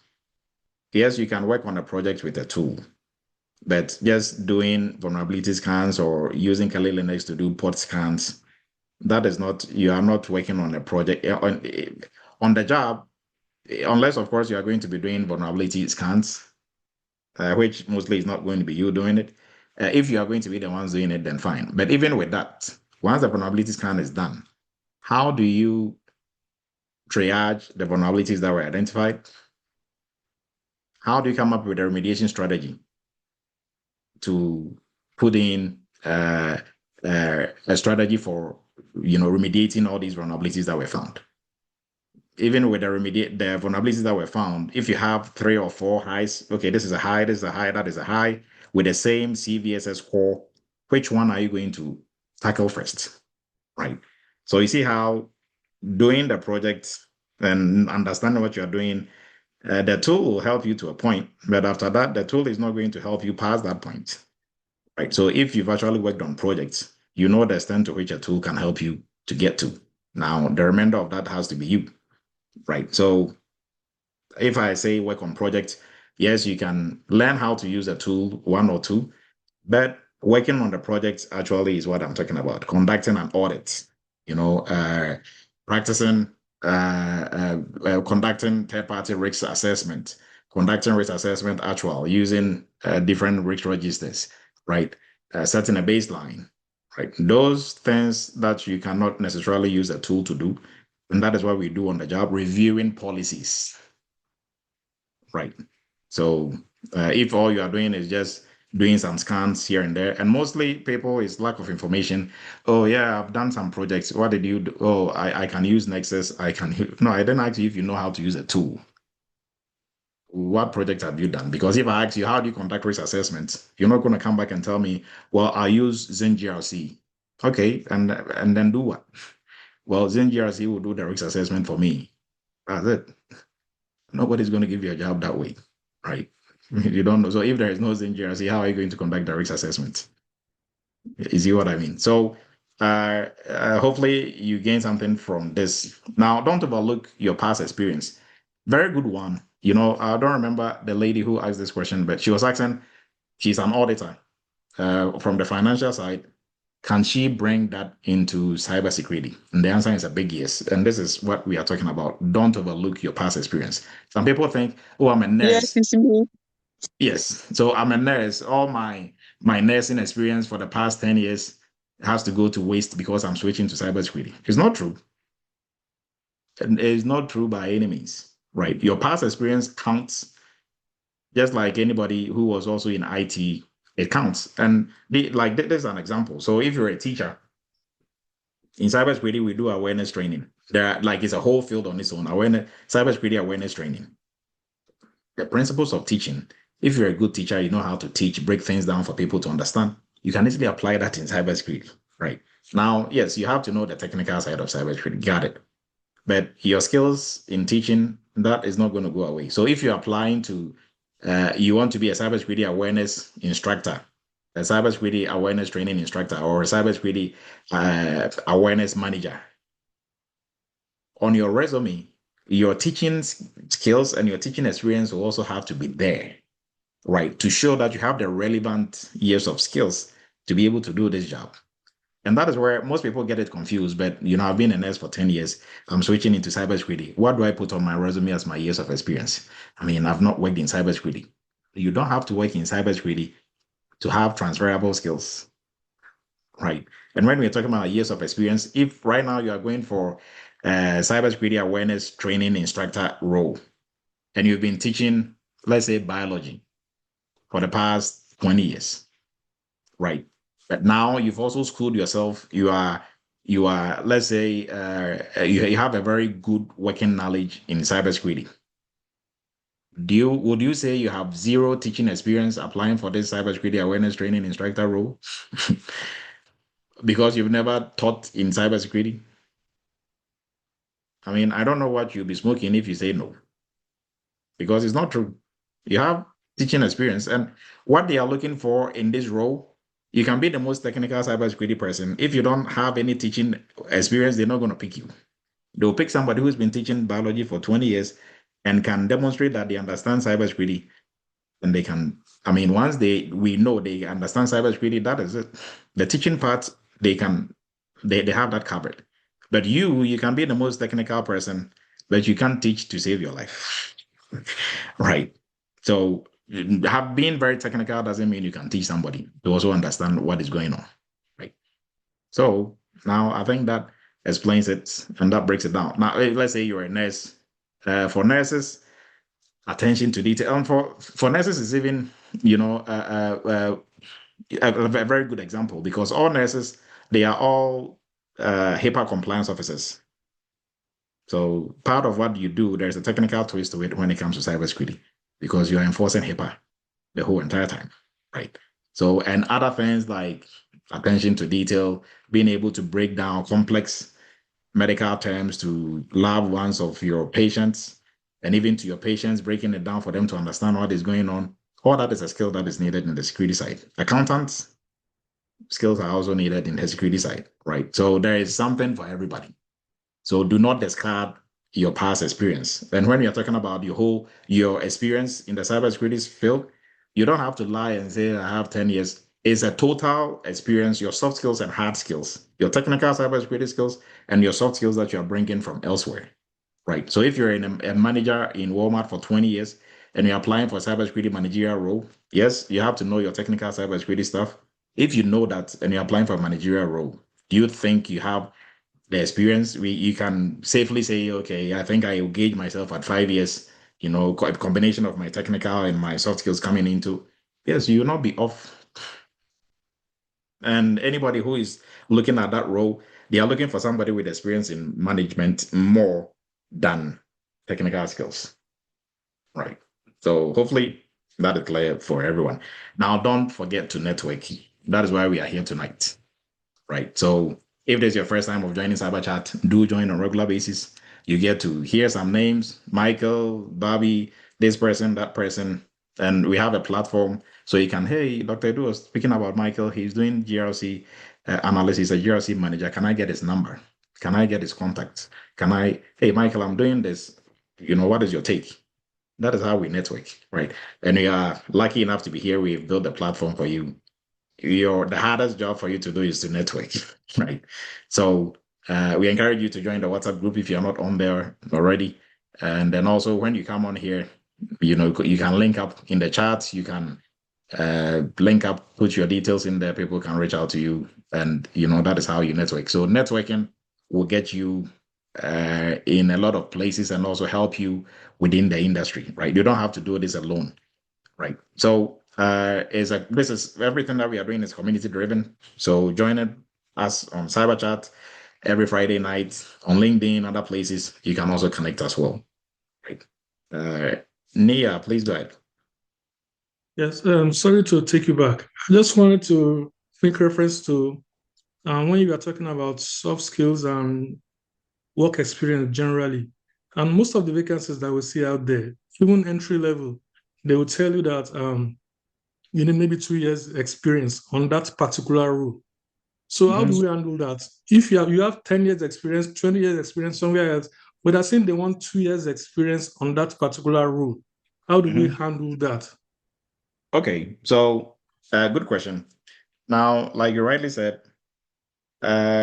for the job descriptions that you see, right, put some weight to it, but don't put too much weight into it. Sometimes it's even funny, right? Because, and the reason why I'm saying that is sometimes they'll have, this is an entry level role, and in the experience they need 5 years of experience. It's like whoever created the job description, they didn't even read it when they were done, right? Entry level role is supposed to be 0 to at least a year or a year and a half, 2 years, maybe, right? So it's 0 to 2 years. So if you have zero experience, you've never worked in your life, that is fine. You still qualify for it. Now, when it comes to years of experience, we are looking at your soft skills and your technical skills, a combination of both, right? So reason why if you're applying for a managerial role and you have 10 years of experience as a manager elsewhere, you wouldn't say 10 years of experience here is because it's not just the soft skills. We are looking at a combination. So looking at whatever type of training you've gone through on the security side, whatever hands-on experience that you have working on projects, that will help you to kind of merge the two and combine it, right? So for if you are a student, you went through entry level, you went through internship, mostly, and you're applying for a role like that, you have 10 years of experience, we will have you gauge it around five to a maximum 6, right? We will take about half of your managerial role, and then we kind of mix it with, because based on the project that you worked on and how we are able to gauge you in terms of your technical skills, we can safely place you within that range, and you will be fine. Because we know in the industry, when they say 5 years of experience, 3 years of experience, we know what they are looking for in terms of technical abilities, right? So that is how, and we do that on individual basis with our students, right, and our interns. So, okay, for you, we'll gauge you at this round. For you, it's going to be around that, right? So, but if you are coming from elsewhere, I mean, wherever you have your training, or mostly where you get most confusion is if you are doing self-study, you have no reference point and nobody to talk to or to guide you, right? But this is why we do these sessions, and they are free, right? So hopefully that helps. Now, don't wait I think last 3 and then we wrap up. So don't wait to be perfect to start. You are never going to be 100%. So don't feel like, I think, I've done this certification, I've worked on some projects, I did the internship, I'm done, but I have to revisit my notes and make sure. You are never going to be fully ready 100%, right? So jump in. What is, like I always say, what is the worst that they will do to you if you go to an interview? Is anybody going to slap you through the phone? Of course not. All they can say is no. Right. So no, we are moving on with somebody. Okay, fine. I'm going to go to this next other company and see what they're going to say. So, and as you are interviewing, you are also learning, right? You are building your confidence. Because sometimes you have everything that it takes, but your confidence is just low. So if you go to the interview and you hear what they are asking and stuff, when you come back, okay, I think I messed up on these questions because I was a bit nervous. I can answer it. I can do this. So you take notes, you get better and better with, different interviews that you are going to, right? So don't wait to be 100% and don't ignore the job description. I can't stress on this enough. Now, people go into interviews, and at the beginning of interview, when they ask you, "Hey, what do you know about our company?" So I think your company sells shoes or burgers, or you're a salon, right? If I came to your interview and you're asking me what your company does, and I think you sell shoes or you sell cars or a combination of both, like, if I'm the most technical person, will you still pick me? Of course not. I can do the job with my eyes closed. I'm better than everybody, but you're still not going to pick me. You know why? Because one, I don't pay attention to detail. And second, I don't care about your company, right? I just want the money. But the first one is what is going to make or break you. You don't pay attention to detail because in the job description, every job description has what the company does in there. It's the first thing. Oh, this is Eretmis Inc. Eretmis Inc. We are a PCI, or we are a cybersecurity company. We specialize in PCI DSS audits, blah, blah, blah. We do this, we do that, we do that. Before we get into the role, in this role, this is what you are going to be doing, right? So if you looked at the job description and you just went straight to the role and what you are going to be doing, you ignored, and during the interview, we ask you that, one of the key soft skills that they are looking for is somebody who pays attention to detail. So if you miss that little detail and you can't even tell us what we do in the company, then what are you going to defend? Right? It's like you have like three, you are a prince, you are a princess, you have like 5 or 7 people who want to marry you, and you are interviewing them to pick one of them, right? And this is what most people don't get. The interviews you are going to look at it more like a marriage. and you're asking John, hey, John, why do you want to marry me? What is my name? What do I do? Well, I know you're a princess, and I think you are called Patricia or Beatrice or I mean, you are just off the list. Yes, but people don't see it like that. You are off the list at that point. They are not even going to consider you if you are the most handsome or you are the most whatever. So look at it more that way. Don't ignore the job description. Pay attention to the job description. One, to see if it is a good fit for you, right? It's not because you want to get into the industry, you're applying to any and every cybersecurity job. No, you have to be selective and see the ones that you can do what applies to you, right? And if it's going to be a good fit for you, that is what I'm driving at, right? So don't ignore it and this also goes to people who are just using one resume to apply for 100 jobs, for like all kinds of jobs. He's using that one resume to apply for a third-party job, for a SOC analyst job, for a GRC specialist job, and those are the people who be complaining that, well, they said there are jobs in the industry, but I'm applying and I don't think this is going to work. There is some secret or trick and nobody's is showing me or this doesn't work because you are doing it wrong, right? It's like you are sending your pilot resume to go get a nursing job. Yes, you finish nursing school. Yes, you can do everything, but is the resume that you are sending what they are looking for? I mean, the skills on there, is that what they are looking for? So don't be using one resume to apply for all different job titles, right? It has to be specific to specific job titles, right? So with that, don't do this alone. You are here as a group. So we are here to support and help everybody out. So join Cyber Chat on regular basis and we will help you to become the best cybersecurity professional. Don't chase every tool. So people also, aside chasing certification, some people are also specialists in chasing tools. Oh, I have to know all these tools and know Nexus Blank. Okay, so for tools, there are like a million of them out there. Different companies are using different tools. So if you waste your time, you waste 6 months learning Nexus or Splunk or Qualys, and you go to a company, you're applying for a job. During interviews, they might ask you, what is your experience with this tool? I know I can move around it or I can use Splunk, but not QRadar. For the tools, they will train you on it. They don't really care. Mostly it's about what you can do and what you've done, projects. So don't waste your time chasing tools and trying to learn every single tool.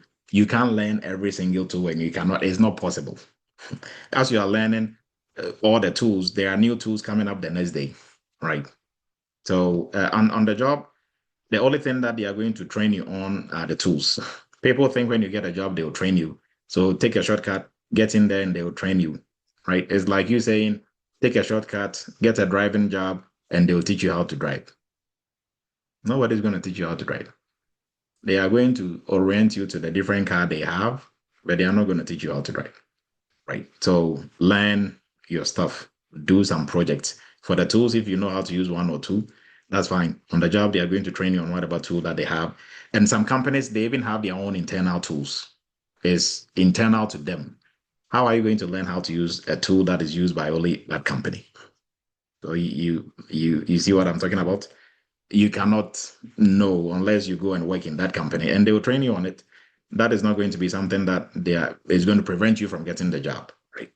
So on that note, our Memorial Day sales ending tomorrow, and we encourage you to look into our GRC, our AI governance specialist course, if you want to get ahead of the AI space, doing AI GRC, and then also our cloud security professional course. This is the best cloud security course out there. If you've done cloud security elsewhere, look into this one. This is what is going to bridge the gap between knowing and doing. And then for folks trying to begin their career in the cybersecurity space, this course will get you from 0 to 100, where you can start working as a cybersecurity professional. The cybersecurity entry-level course, 4 months, 2 months of training, 2 months of internship, working on projects. And then our PCI DSS, our payment security compliance program, where we teach you the PCI DSS framework and everything that comes with it. This is for folks with some IT background, cybersecurity background, who want to specialize in a niche in the security space, right? And then our next cohort for our internship GRC is going to start in July. So we encourage you to look into this. If you also have a lot of theory knowledge under your belt, you have a degree in cybersecurity, master's in cybersecurity, but you've never done anything in cybersecurity and not doing anything, you can work with tools. That still doesn't really mean you've worked on projects, right? So join this program to work on real world security projects. You are going to be doing this for two companies, two of our sister companies, and the projects and the companies, they will go on your resume also as your work experience. So you can also use that as well. And our WhatsApp link has been posted in the chat. YouTube has also been posted in there. We encourage you to subscribe to our YouTube channel. And everything that we do on Cyber Chats and beyond is posted on YouTube. So you'll be in the know all the time. And now we open the floor for questions. So if there are any questions that you had, you can bring it up now. And then also, I think there are some team lives in there. And if you put where you're joining us from, I think some folks did already. We'll give you a shout out before we wrap up. So Fred is joining us from San Antonio, and there is a lot of highs. Evans is joining us from Ohio. Bernard from Ghana. We have George from Ghana as well, and then some team lives. Sally from Dallas, Texas. Chintown, Andy. I don't know if I got that right.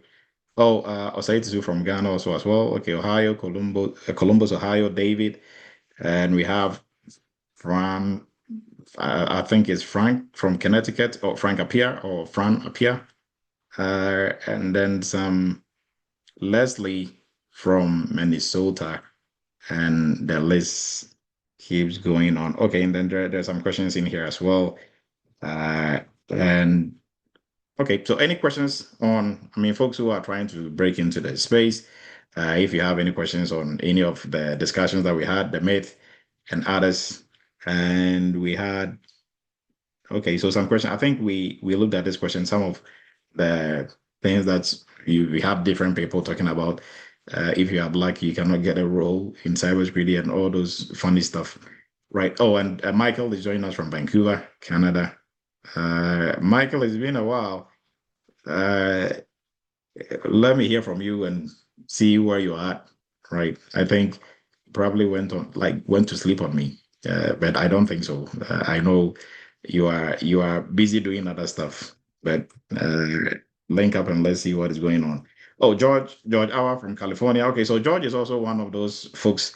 George, if you also have something for some of the do's and don'ts when you are trying to get into the industry, I think we covered a lot.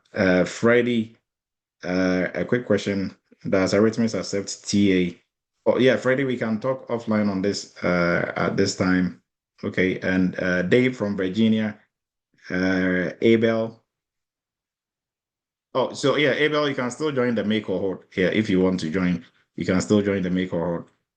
Carla, Baltimore, Maryland. Carla is graduating tomorrow. It's going to be fun. Abraham from Orange, New Jersey. Jaja from Maryland. And Charles, please go ahead. Manuel from Worcester. And Kelly, Pittsburgh. Yes, thank you. I wanted just to add something. I don't know if you talk about it. The mistake when you're transitioning to cybersecurity field. Most of the thing is also people are try to quit like when they do not understand any maybe concept or something. So don't just quit like but you may ask, because in cybersecurity it's most of like teamwork. So maybe something you cannot know everything. Maybe something you don't understand. It's just easy to ask maybe one of your colleague, or find somebody, and then to quit. It's not good to just quit when you don't understand anything. That's what I wanted to add for the mistake people make. Thank you, Charles. And then also piggybacking on what Charles said, now most people, when they want to break into the security space, they are not very objective with, like, they are not very objective with themselves, right? So there you are, you are looking for a cybersecurity gig that is paying 100K plus, right? Now you've done a program for maybe 4 5 months, 6 months. You are done. It's taking you about, like, after 3 months, if you're actively applying, you should actively applying and reaching out. You should at least get a job within 3 months of your completion. That is even pushing it, right? But let's say it takes you a year after you've completed your course for 5 months. It takes you a year to get your first cybersecurity gig paying you 100 and something, right? Now, some people will be like, yeah, I was done and it wasn't. But really, how long did it take you? So you spent a year and a half. You are getting paid 100 and something. How many years did you spend doing your degree? How much is your degree paying you? Right? How many years did you spend going to nursing school? How much effort and energy and money did you put in nursing school? How much was your starting salary for nursing or for any other field that you are in? Right? So we have to be objective, right, in terms of the timeline, and then also the effort that we are putting in. So don't apply for a job every other week and think magic is going to strike.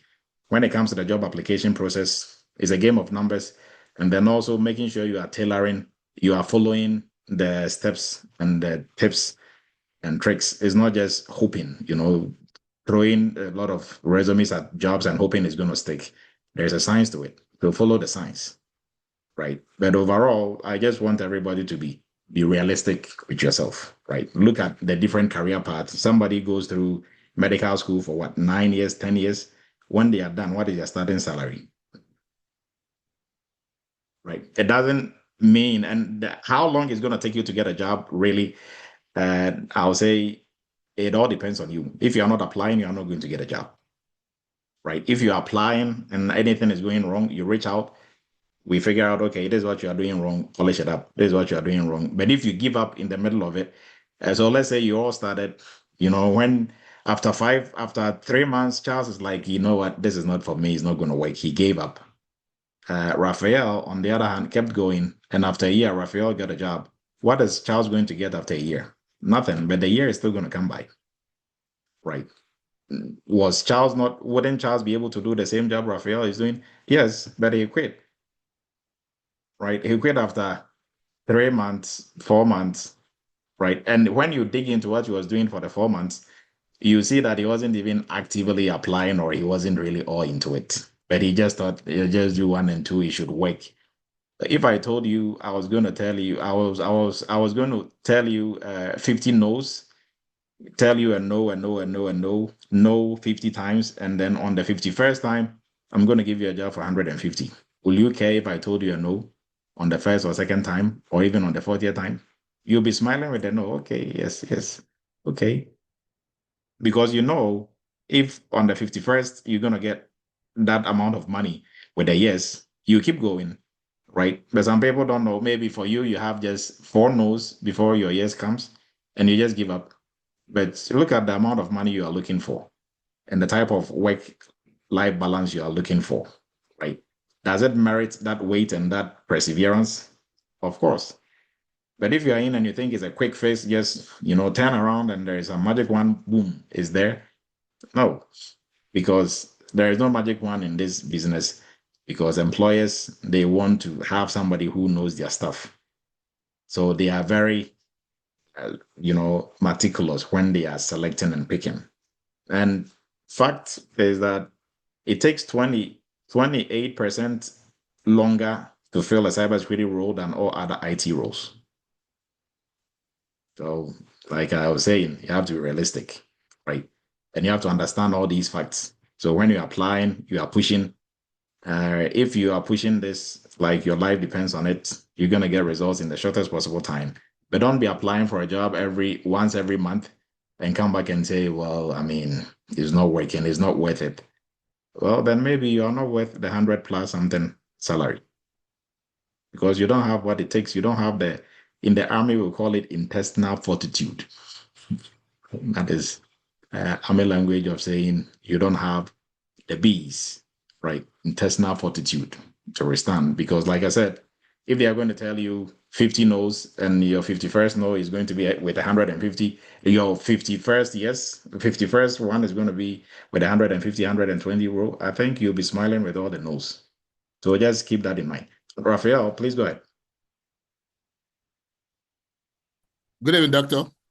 Yes, good evening. Yeah, I want to add one more to step into cybersecurity. I am having a wrong mentor, meeting a wrong mentor. I had this experience when I finished my studies. I met these people online. They called them IT career switch. They made us to pay. I actually brought 2 or 3 people with me. So they made us to pay for their programs. Could you believe that at the end of the program, these guys said they didn't know that we are not citizens of UK, that the job or internship they promised us is for the citizens of UK. That alone almost frustrated us, and me particularly. So when I came here also, I met a woman telling me that a guy did a program, MSc Cybersecurity, but he has not gotten a job, and he met a mentor who told him, oh, come and do Scrum and pay 3,000. That guy ended up being frustrated too. So meeting a wrong mentor. I thank God for you. Before I settle for you, I had to be careful too. And I thank God for you. I think I'm in the right path now. Thank you. You're welcome, Raphael.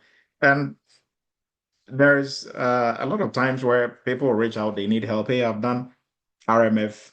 What did you do? So if they walk us through, okay, I did this, I did that, I did that.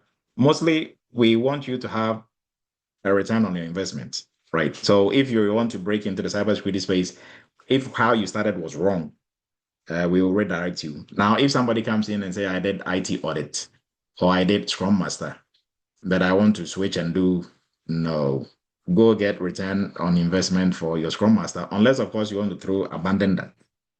Then maybe, right? But for most people, they are just selling what they are selling.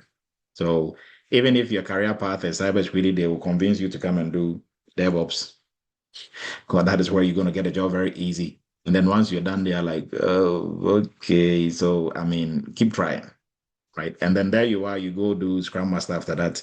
After Scrum Master, you go do IT audit. After that, somebody will put you into third party. So you're going to be just in circles, right? Nobody's really going to tell you the truth and say, hey, I think it's not how many courses you do. If you're in the same career path and you're improving yourself and getting better and better as you're moving up, that's fine. But to do data analyst and to move into Scrum Master and to move into, you don't even have any path, right? You are just confused going in circles, right? And you don't stay in one area to master it enough, and then you jump into another one because you think that is the easy, quick fix. But there is no easy, quick fix. That is the truth. You just have to stay your course and make sure you are mastering what you are doing in there, right? And you become better and better. You are not going to. We've had only one student who had one interview and got a job, right? And we had another student who didn't even do an interview and he got a job. Aside that, everybody else, they do 1 or 2 interviews, 3 before they get a job, right? So most people think they will come in and as soon as they are done, do an interview, and that very first interview, yes, you can be, that top of the top. But also you have to know that whether they are going to move you forward or not, most times, it's not even going to be on your technical skills or knowledge. Sometimes it will just come down to just your delivery, right? Because if they move you to the next stage and you go to the final stage, it means you are technically proficient. When it comes to soft skills, they think you're also proficient, but the little advantage is going to be who is delivering more and who is more confident, right? Because if you come off as you are not sure of yourself, you are not sure of yourself. Because when you're doing a career move like this, a switch into cybersecurity, that tendency is there because you think you are not. But I can promise you, if you go through a training like ours, on the job, you know more than people who've been there for 10 years, for 5 years. I can promise you that. So for our students, I can't tell them that enough. Be confident, in what you know and what you can do. Be confident in your abilities because you can do way more than people who've been in the industry for 5 years. Because most people, they got there through shortcuts or they are winging it. right? So you're going to get there and people are asking you questions and you're looking like, are they talking to me or is there somebody else behind me? No, it's you. And they are coming to you for answers, right? So you have to be confident in your own delivery. If nobody wants to work with somebody who is not confident or don't come off like they don't know what they are saying, you might know more than everybody else, but if you can't really show and, let them feel that you are sure of yourself, that might be that competitive edge between you and somebody else that they're going to pick, right? So a lot goes into this, but uh, we guide you through the whole entire process. So doing a career move is not by any means easy, right? Because you are moving out of your comfort zone. You've been in a certain career for years. Now you're moving out of your comfort zone. So having to go through interviews and some people they will start and then when they get to that point, they are like, cross or not to cross, let me just stay here a little bit. That is where, you lose your momentum, right? Kindly go ahead, MR. Hey, Dr. Adu, it's Marlon. Oh, Marlon, go ahead. Yes, yeah, I have a question. So my question is, a lot of these positions, I've just been looking around just to see, just learning about what the job descriptions look like, things like that. My question is, do a lot of these positions want people to, let's say I applied for a job in the UK, they're looking for someone to be based physically in the UK, or could that person be in the United States or someplace else? It In other depends. words, does your location, would my physical location with a lot of these positions really matter? Okay, so for the longest, after COVID, most of the positions became either fully remote or hybrid, right? So if it's fully remote, then your presence wouldn't really be needed. Now, if you are moving into another country, then there is that immigration part to it, right? If you want to work in the UK, you have to have the work authorization. Same like if somebody in the UK wants to work in the United States.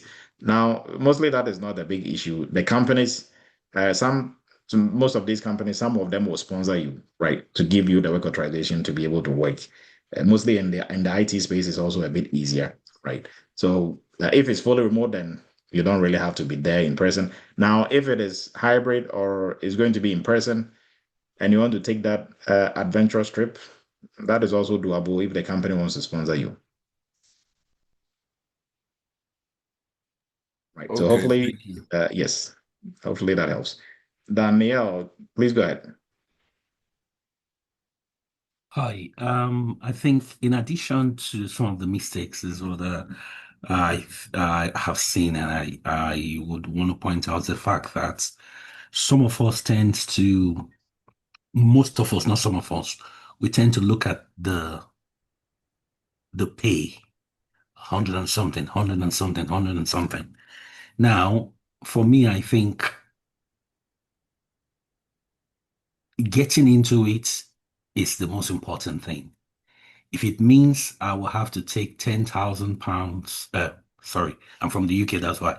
If I've got to take $10,000 cuts or $5,000 cuts for 6 months or a year, for me to roll my sleeves, get my hands dirty, get into the groove of things, understand what I'm doing, learn my craft, I don't mind.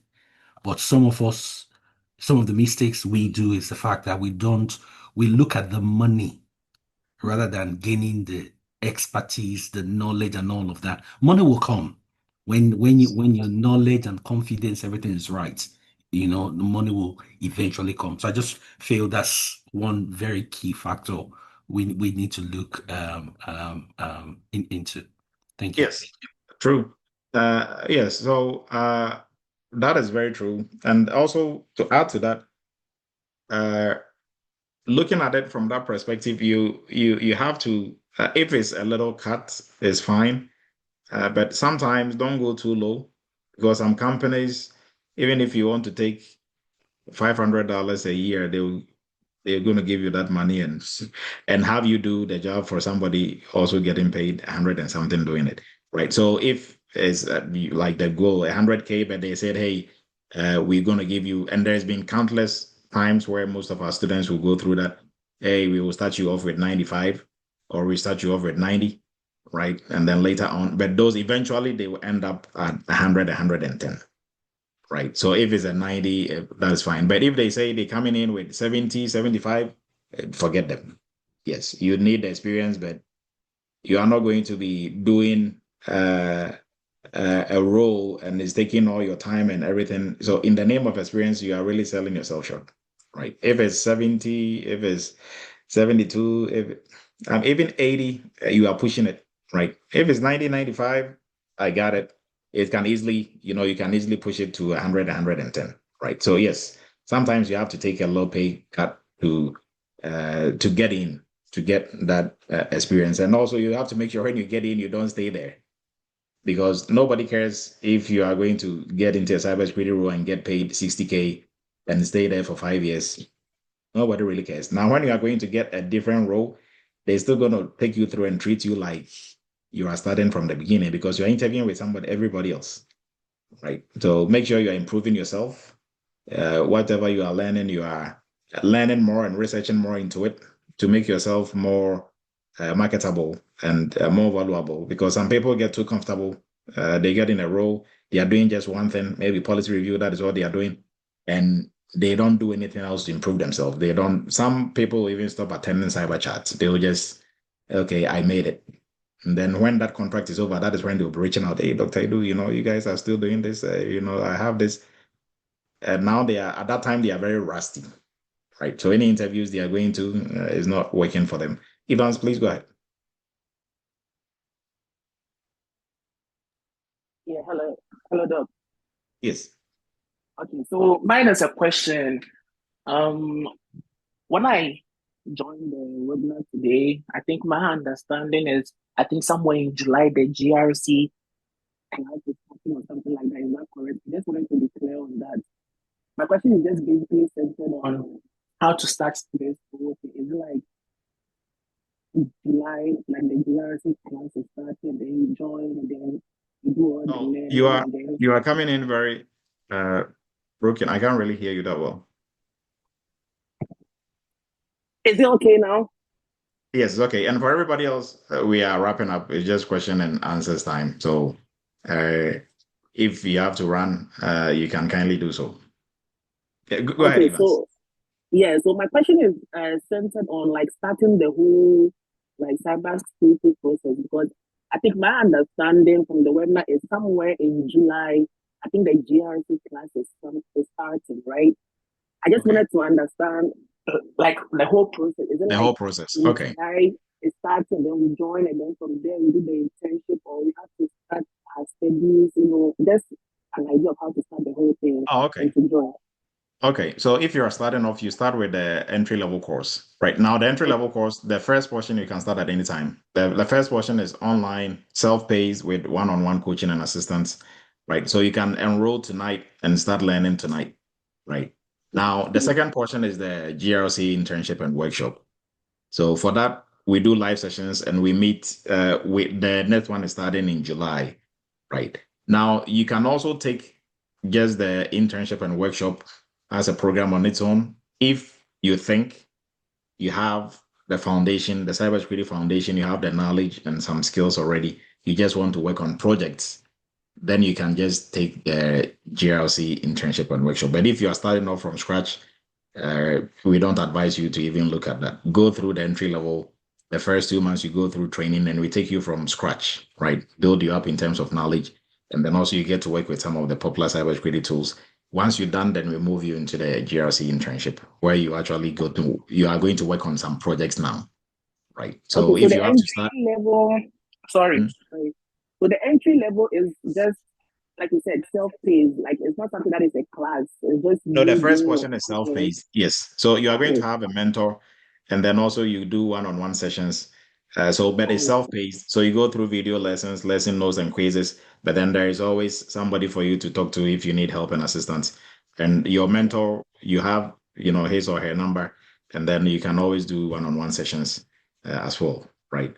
But the second portion, the internship, is we do live sessions because we are working on projects in real time, right? So we do live sessions. We meet on Saturdays 10 a.m. Eastern to 11:30, depending on your cohort. And that is how we do that for 2 months. Sometimes we go a little bit over. Mostly it's supposed to be 12 weeks. 12 weeks, no, it's supposed to be 10, but we'll end up doing about 12 weeks sometimes, depending on how the projects are moving. So yes, that is how. So if you want to start with entry level, the online portion, you can start at any time. Thank you. Yes. All right. And I think Evans had the last question. So I appreciate everybody's time.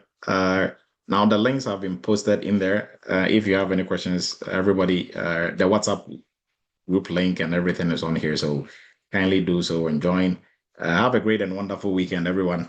And I know we went a little bit over, but the questions were good. And hopefully everybody got something new for their toolbox. We are going to meet same time next week for another informative session on Cyber Chat. Stay blessed and have a wonderful weekend, everyone. Yeah, thank you, Dr. Bye.